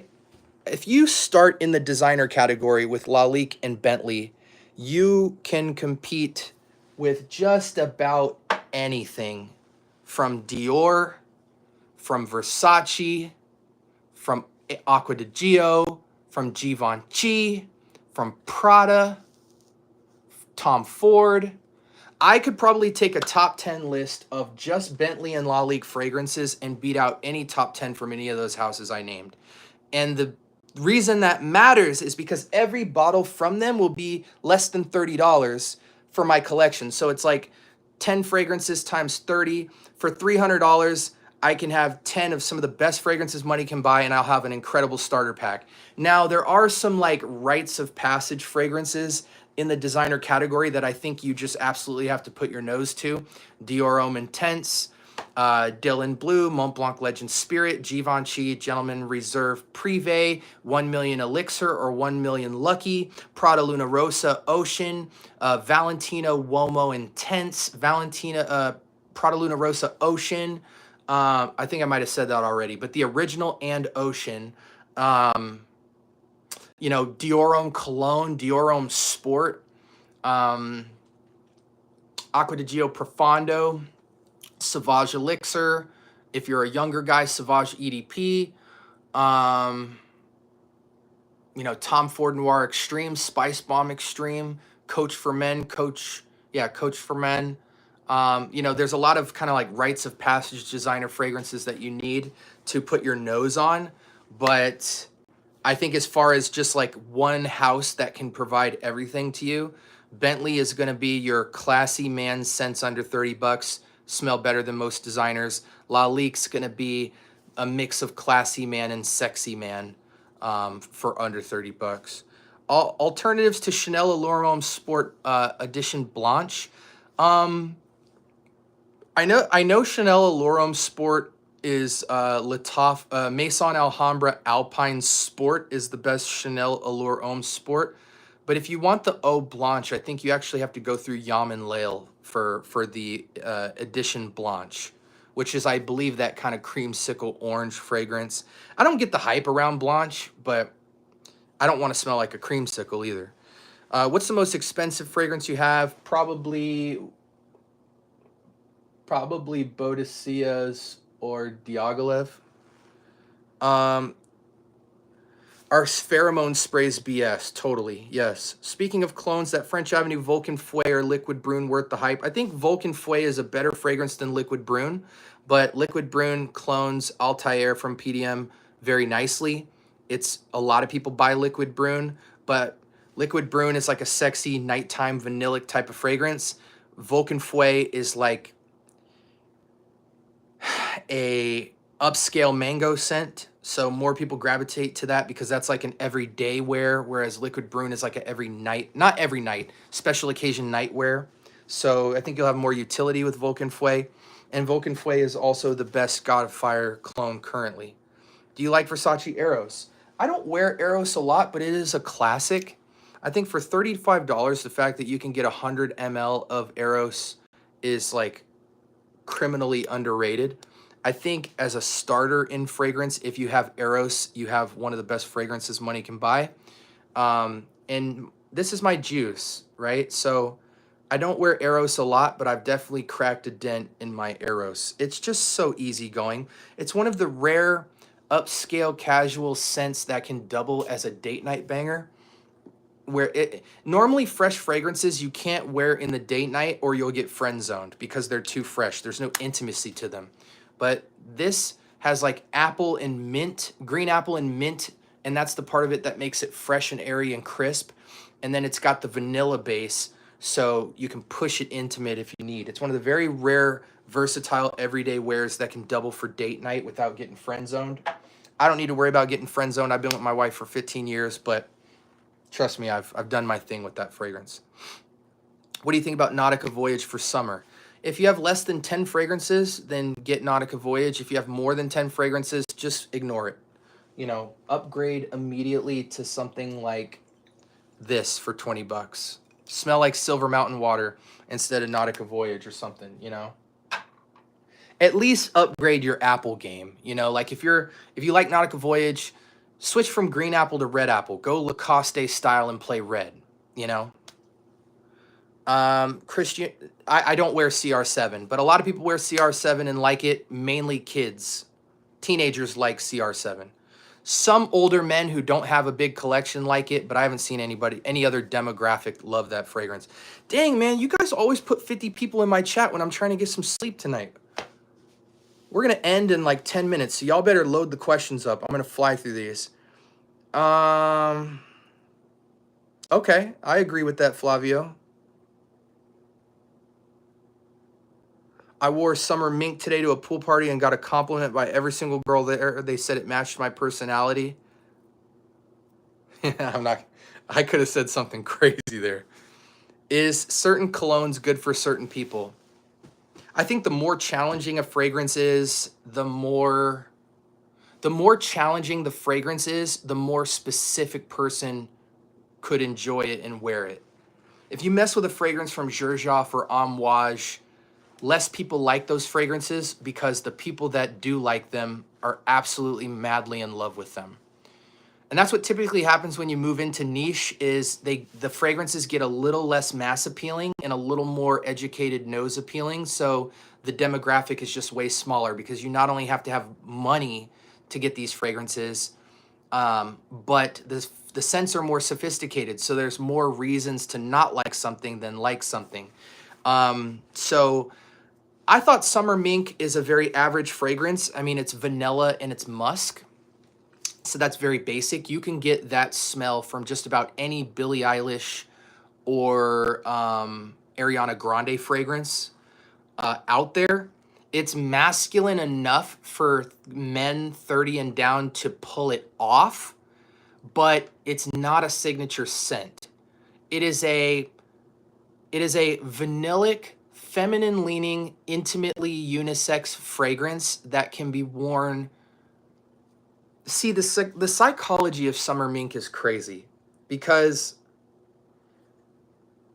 if you live... Summer Mink is trying to take the place of this fragrance. But here's why it won't. So this is a musky vanilla, but the star differentiating notes in this fragrance fragrance is green apple and mint. So you have a refreshing, cooling mint feel to it, but then you've got a little bit of zesty zing from citrus, which should be in all fresh fragrances, some form of citrus, right? But there is vanilla and musk. So that part of this fragrance is summer mink. It's mostly like 90% vanilla and musk. There's other things they claim are in that fragrance, but it's mostly vanilla and musk. So these are close neighbors, but this is quite signature. It's not signature in the sense that everybody wears this fragrance who's into perfumery, but it's signature in a fact that no designer fragrance can really do what this does. It's got the texture, it's got the signature, and it's got the versatility, and most importantly, it has the performance. This is easy as an EDT, a 10 to 12 hour fragrance of performance. Summer mink ain't gonna get you to 10 to 12 hours. Once you hit 4 to 6 hours on summer mink, you're gonna have to start thinking about reapply it. You might be lucky to get to 8 hours, and that's if you're a heavy sprayer. So I think if you like summer mink, this is superior to summer mink because half of its composition is summer mink, and then where it deviates gives you more versatility. Now, here's the caveat. If you live in a predominantly cold weather state, I think summer mink is superior to Eros because you can get away with wearing a more sweet vanillic scent in colder weather. It makes more sense. But if you live on the West Coast, where the weather is always north of 75, you cannot wear summer mink during a day. If you're indoors, you can, but if the sun is hitting you, nobody wants to be in hot weather smelling like vanilla. It doesn't work. It also evaporates the fragrance to all piss. So I do understand if summer mink works for you if you're in a cold state, because it totally makes sense that you can get away with that as an everyday fragrance. But if you live on the West Coast or hot weather in general, summer mink winds up becoming a nighttime fragrance and a colder season fragrance for you because nobody wants to smell vanilla in hot heat. So, in Eros, you can get away with Eros more in a higher heat setting just because it has a green apple and mint top that masks the vanilla from it feeling like a sweet fragrance. It's like it can come off more as a fresher fragrance than a sweet fragrance, whereas at night you kind of feel like you get more of the vanilla. It kind of like the fragrance has some versatility. I'm rambling too much about both of those fragrances, but that was just that's an interesting topic to me. Summer mink for men is an 8 out of 10 fragrance. But for men 25 and down, it's a signature scent. It's kind of like the new banger that they'll get tired of after about 6 months. And summer mink for women is a great signature scent that's very versatile. I think women who have more than 10 fragrances will give it a 8 out of 10. And women who have 10 or less fragrances will give it a 9 or 10 out of 10. It is a feminine-leaning unisex fragrance. Buongiorno. Hey, what cologne do you think is the best budget-friendly cologne? Anything Mont Blanc, anything Versace, any cologne. Just checking this spot out. What up, VJ?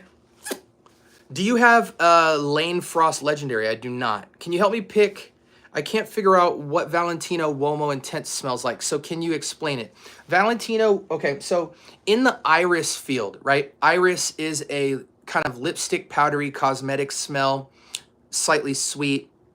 It's a sweet floral that's usually dense by the form of a powder or like just a heavier component. So there's kind of like the holy trinity of iris fragrances in the designer world. You have Givenchy Gentleman Reserve Privé, which is your date night iris killer. You have Dior Homme Intense, which is your most lipsticky, iris, seductive, unisex feeling, but somehow has become a masculine signature scent that women could kind of pull off as well.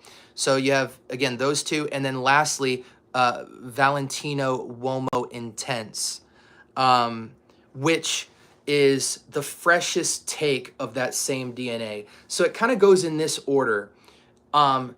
Sexy, seductive, intoxicating date night fragrance of Iris is Gentleman Reserve Privé.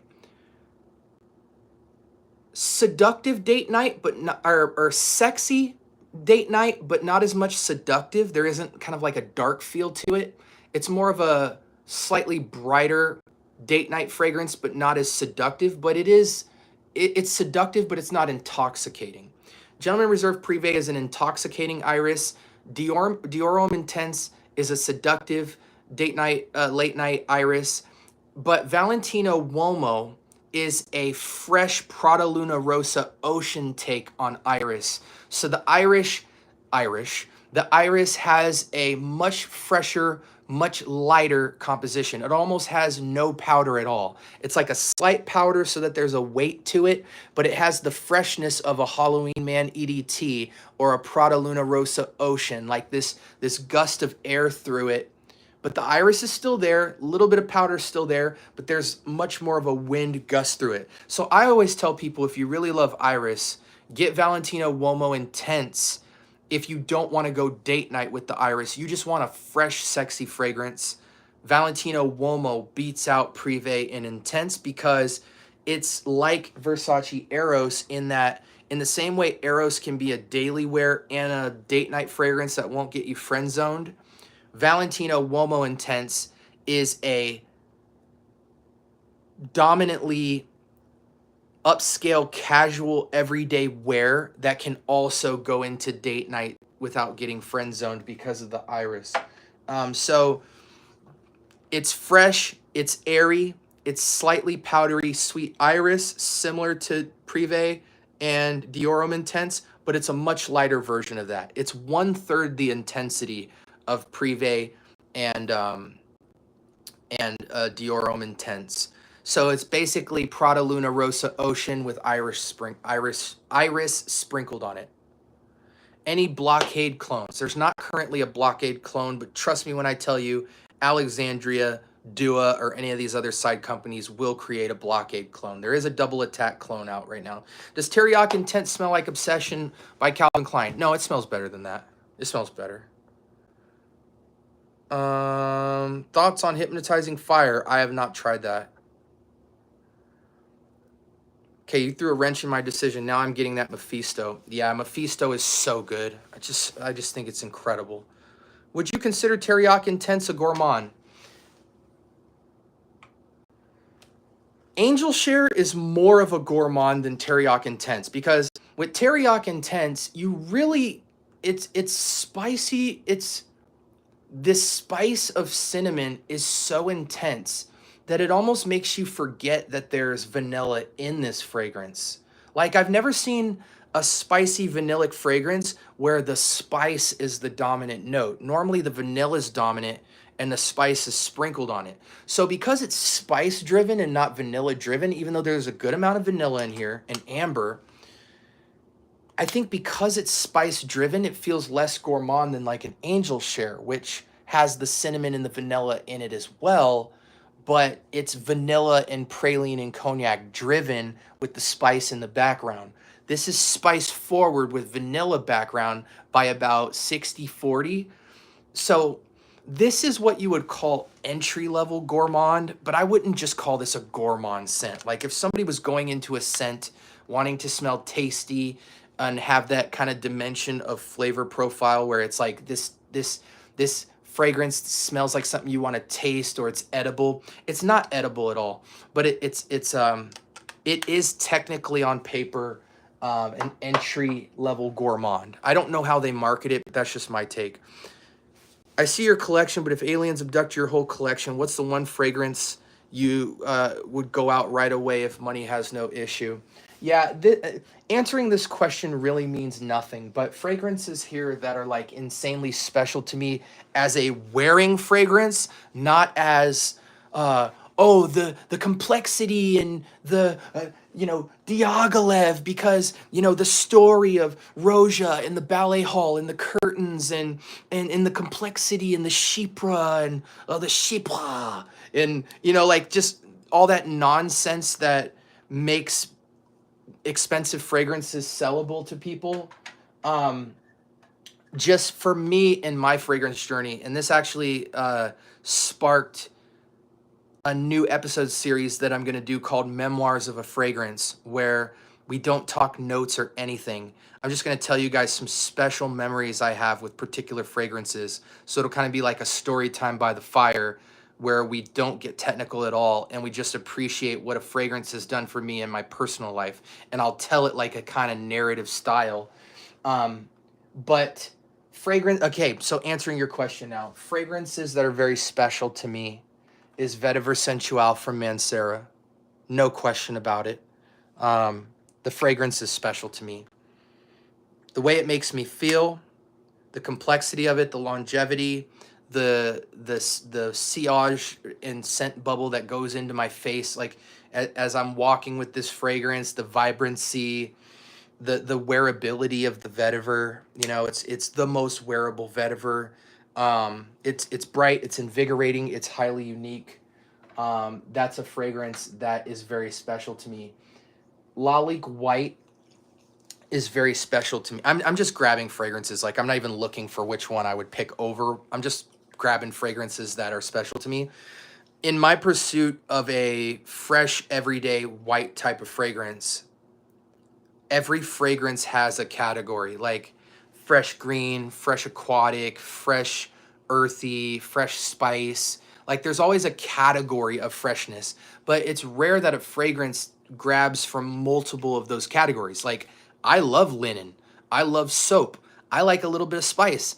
I love green and earthy. I love aquatics. Why not throw a lot of those into one fragrance to make it really unique? Because most fragrances is just like an aquatic green or an aquatic citrus. Like, they take one or two of those elements and make a fresh fragrance. And because of that, a lot of fresh fragrances smell the same.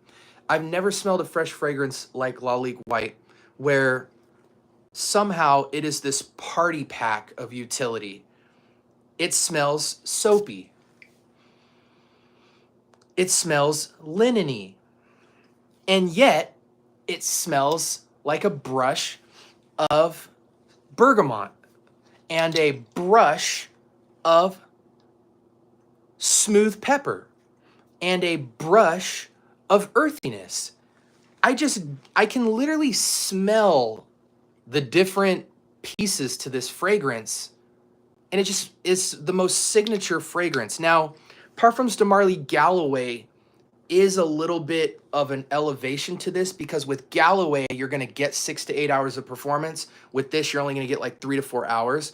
But in terms of scents that, like, I feel like I gotta have, this fragrance just, I haven't come across a fresh fragrance like Lalique White very often in fresh perfumery. What are some other just like, oh, Lin Sumi without question, guys. Oh my gosh. I remember when see, now I'm doing memoirs of a fragrance, like I'm giving it away. I remember when I first smelled Dior's Eau Sauvage, and I just got this green pine. I don't know about you guys, but during Christmas time for me, there's nothing better than smelling a fresh Christmas tree. Like, if you live in a cold place like, Seattle or something like that, and you're just in like a foresty part of the city, and you just see the lineup of like Christmas trees, and you just smell that pine and that cold air, like, there's something so timeless about that smell to me as a kid, that, like, I've been searching for a forest green scent. And when I first smelled Dior's Eau Sauvage, I got that. It's like a green blast of freshness where you feel like you have all the best of the green trees in a forest, and it's rich and it's heavy, just takes you immediately to the outdoors. However, the performance is utterly terrible, and for some reason that greenness of that fragrance feels like a fragrance that a bank teller would wear in the 70s. Like, it just smells old. But it was the closest thing I got to like a fresh green blast of pine and cedar and papyrus. You know, just all of the best of earthiness, like some sap, the air. Then Lin Sumi came around, and this took the Eau Sauvage composition, blew cold air through it with a little bit of damp morning dewness to it, but just made it so fresh, so bright, so unique that I've never smelled a fragrance that beats this in its category. This is the ties for #1 best office scent to me. It's one of the best office scents I've ever smelled. Small scent bubble, good longevity to it, but small intimate projection so that you're not evasive to the outside, but anyone who gets in your scent bubble will immediately, you'll have a signature invigorating fresh scent. You literally smell like you took a shower in the middle of the most pristine woods in Alaska or something. Like, if there was ever a soap, a bar soap with this, you know, I would buy the whole kit. This is the scent I want to smell like every day out of bed. It's the best office scent next to Grey Vetiver, in my opinion. And you won't find many nature-esque, fresh, invigorating scents that hold a candle to this. It's pine, papyrus, morning dew, a little bit of wetness, extremely bright and crisp, airy, timeless. It has a modernness to it. Like, it feels like this scent just came out yesterday. Oh my gosh. I have to have this juice for the rest of my life. I've been story timing a lot, missing the chat, so there was just a couple that I really enjoy. I mean, we could talk about the Rojas and all that, and or the Tres Oros, or the Bodicea, the Bulgari. We could do all that, but it's like I don't feel like it. Yeah, I've tried Born to Stand Out, Sin and Pleasure, and Mary Jane. I've tried some others, and we will be reviewing some more, but I took a break from them for a while just for personal reasons. What do you think about Givenchy Gentleman line? Reserve Privé and Gentleman Boisé is my two favorites. Best perfume in $50. Just watch my channel. SB chat, gotta exit. Y'all have a wonderful life. Take care, Kicks. Thank you so much for helping me out, bro. Versace Eros, EDT or EDP? Honestly, EDT is cheaper, Ink. So the EDT for $30, you get the biggest bottle possible. Whereas with the EDP, you're going to pay closer to $50. So it's better to just save $15 because the EDT will still give you 8 to 10 hours of performance and it smells phenomenal. I get the EDT because I get more juice for cheaper. So that's what I'm recommending to you. They don't smell too much different. Best Ombre Nomad clone with exact performance. I heard the original Ombre Nomad performs like crazy. Someone said its sillage is enormous. You won't find a good enough clone of Ombre Nomad, unfortunately, Chom. I'm rocking Paris Hilton for Man. It's fresh tropical fruit basket frag with decent performance. Beautiful. Would you pay the $1 for Oud Maracuja, or is there a clone worthwhile? Fat Boy Finesse on YouTube has an Oud Maracuja clone that is phenomenal. So look up Fat Boy Finesse and type Oud Maracuja on there. He'll give you a great clone for it. You ever do blend on clones? Yes, I do. I call it comboing, and I do it all the time. What do you think about Versace Dylan Blue for summer? Good entry-level fragrance with a lot of utility. Another great blend. Okay. Thank you for that level. Oh, I got to the bottom. Okay, I thought I was way more behind. The nostalgia bomb you speak of was Creed Green Irish Tweed for me in the 2022 bottle. Yeah, so yeah, it really is a travesty what they've done to most of the Creed line in terms of diluting the bottles. I mean, Bois de Portugal doesn't smell the same. Millesime Imperial is nothing now. Creed's Aventus is nothing now. Silver Mountain water, Irish Tweed, Virgin Island water, smells great, has 1 hour of performance. I mean, they're really going down a dark road. Bro, what should I get for the woman? YSLY EDP, Bond number 9 New York Flowers, or Day 3's Bonnie is a really popular one. The ladies right now love Day 3 Bonnie, Bani. Do you think Aspen is like the cologne you were speaking of, Lin Sumi? Yeah, I mean, like if you mean literal Aspen, yes. Like, like, you know, if you go snowboarding or skiing or you're in Reno, Nevada, or you're in Alaska and you're in the mountains and you smell the fresh air, you take your mask off and your goggles and you just get that rush of like fresh air outdoors, but it's piney, it's cedary, like you get the green zing from all the best of the best, you know, pine and cedar. You get the morning dew wetness, like you get the moisture, but then it's just so hyper fresh. That's what you get. But normally fragrances that try to do that smell old. You know what I'm saying? Like they just smell so old school, or like something you've smelled before, or like a classic fougere. This one doesn't smell like that. Like this smells like it was made by a hip 30-year-old who just grew up with like the best dad ever, who like trained him in all the things of the outdoors, and he took that and put it in a bottle perfectly. There's a reason this is sold out every time they restock. It's always sold out. I wanted this fragrance years ago, but I could never get it because when it would come available, it would just sell out immediately. You know, if I was just loaded with money, I would probably realistically buy like 3 bottles, one to give away to somebody special and one as a backup bottle.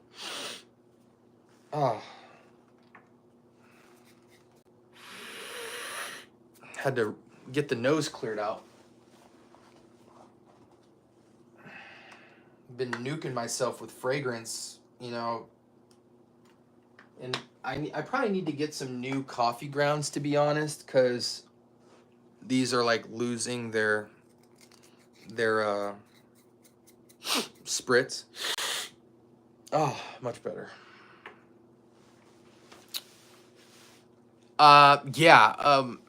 Yeah, absolutely, Chom. Bond number 9's New York Flowers. It's the best floral fragrance I can think of right now. I'm getting Lin Sumi now. Thanks. I've been looking for something like this.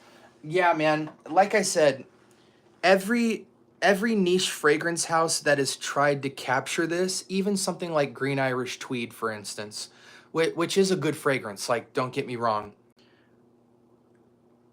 Every fragrance house that tries to get this scent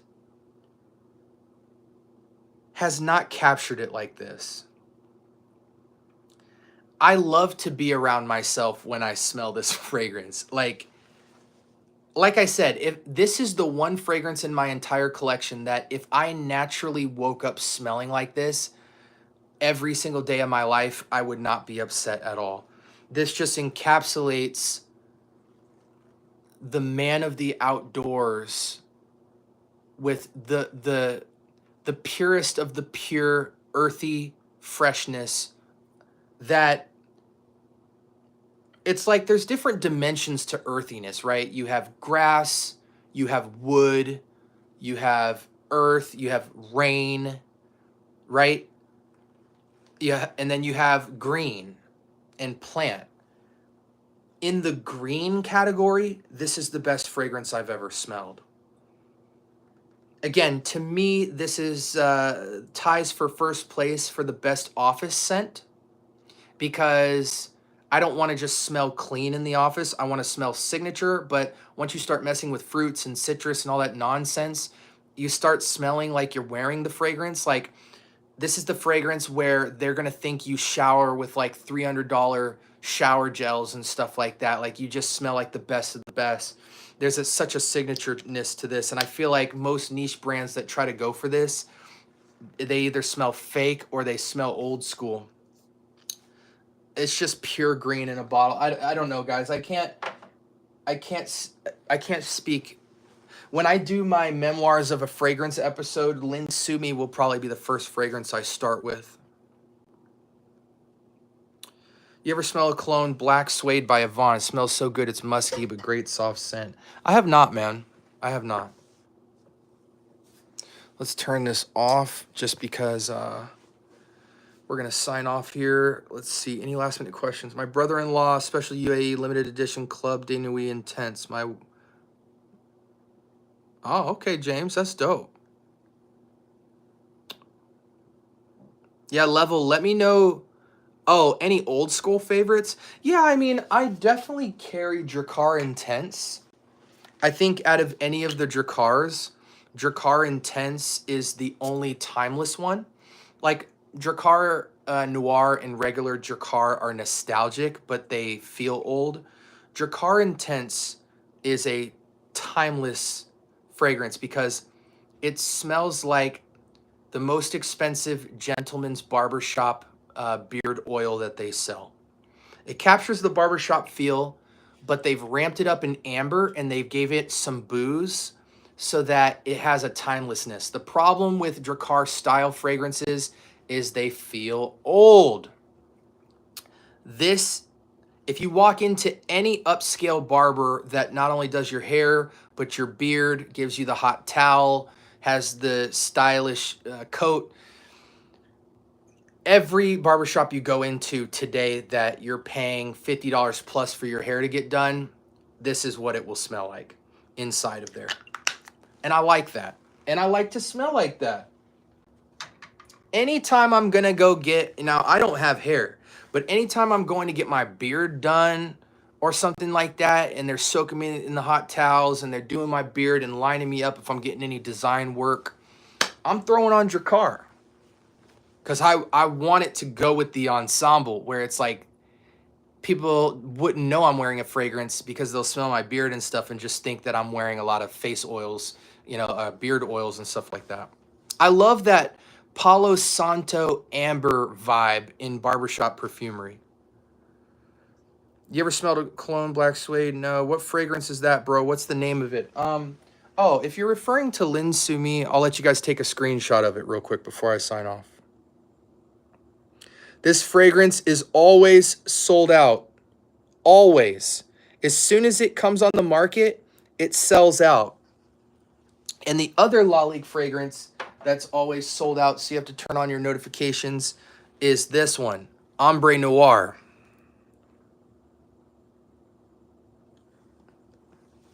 This is what if you're a guy who likes Tom Ford Tobacco Vanille, throw that bottle away.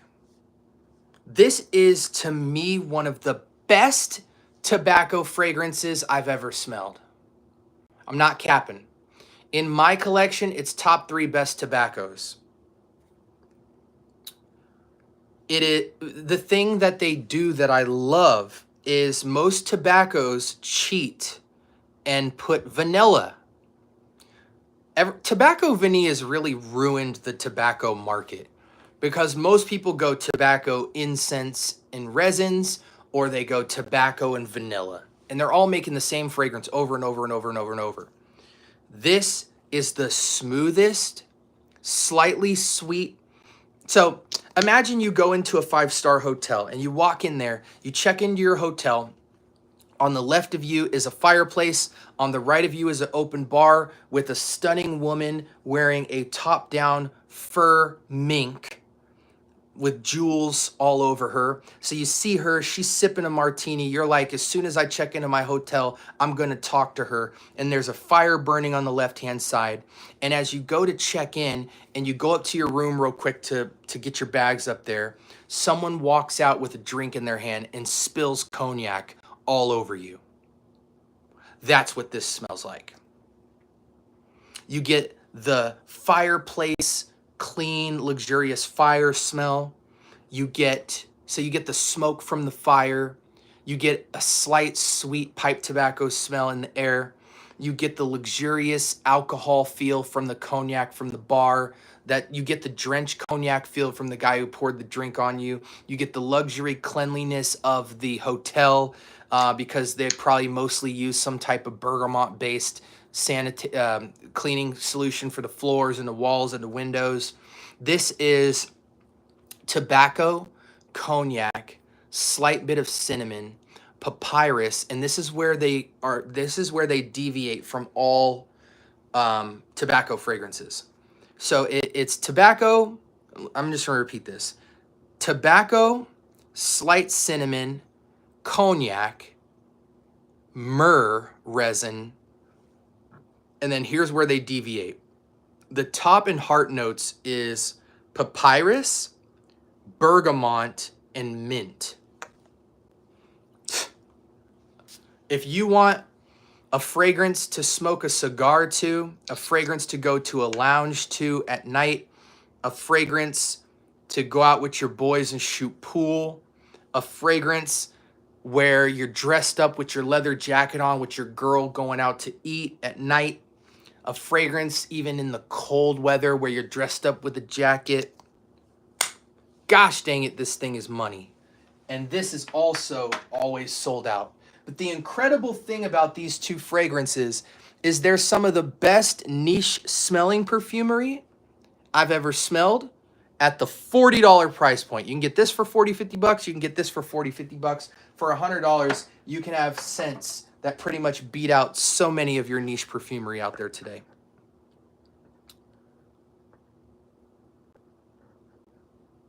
Favorite house of all time currently is Javoy. Jovoy. Haven't smelled that, Pablo. Camera I do have, but I don't wear it often because this is a coffee house scent, Kawa. You can wear this at Thanksgiving.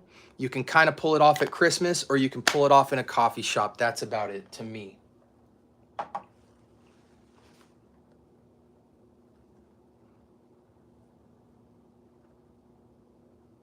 Do a kickflip. One day I'll do a kickflip on stream. A lot of people don't know all the stuff I do outside of my fragrance life, but I used to be a skateboarder. And unfortunately, I grew up in an era where our video cameras, you didn't import your video footage to computers because we filmed with VHS. So I had a sponsored skate tape that I submitted to Element back in the day. And when I got it back, I lost it, and it had 10 hours of footage from my entire skate career, and I never found it again. It's one of the most saddening things in my entire life. Mystery tobacco is my jam. Pretty good, pretty good. You tried the oil, okay. Paid for Mason Alhambra Tobacco Touch. I don't like it. I don't like it either. I don't even like Tobacco Vanille, Donnie. Phantom Elixir is a good one. It is. I don't sell fragrances, and you can also go in timeout because you took your mom's phone and you should be in bed. Your favorite frag house of all time, already answered it.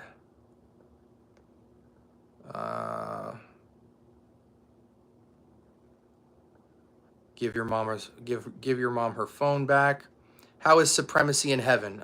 Best Silver Mountain Water clone to me. Stay healthy and blessed. You too, brother. Appreciate it. Do a shove it.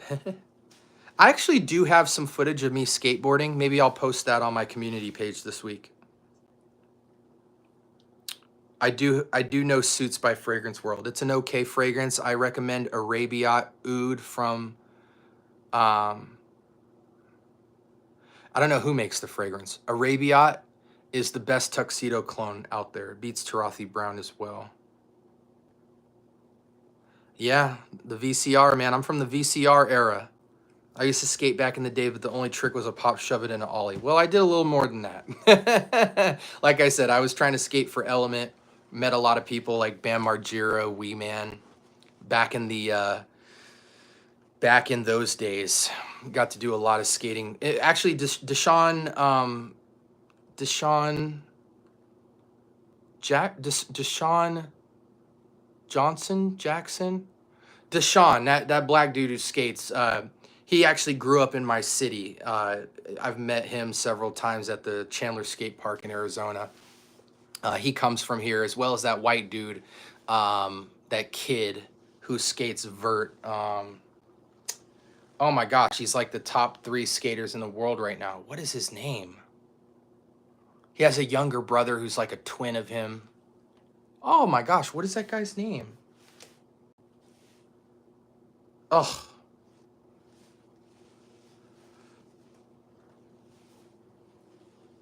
yeah, yeah. It's good to see Bam sober. What's your favorite fragrance YouTuber that you think is sincere? I don't have a favorite YouTuber, but right now I really enjoy Fragrance Apprentice. All right, guys. Hey, listen, if we've been on for 134 minutes. If there was a question you asked that I didn't answer, put it in the comments section below. I'd be happy to answer it. If you're new to the channel, I drop 2 to 3 videos on fragrance reviews every single day. I started exactly 1 year ago. We're at about 2,300 subs right now, about to crack my first 1,000,000 views. And yeah, I have almost 700 reviews currently. So I have a lot of content on clone, dupe, inspired, designer, niche, and independent niche. We cover it all. And I hope you guys got maximum value out of tonight's Q&A. Love you guys. Appreciate you all. And until next time, be blessed.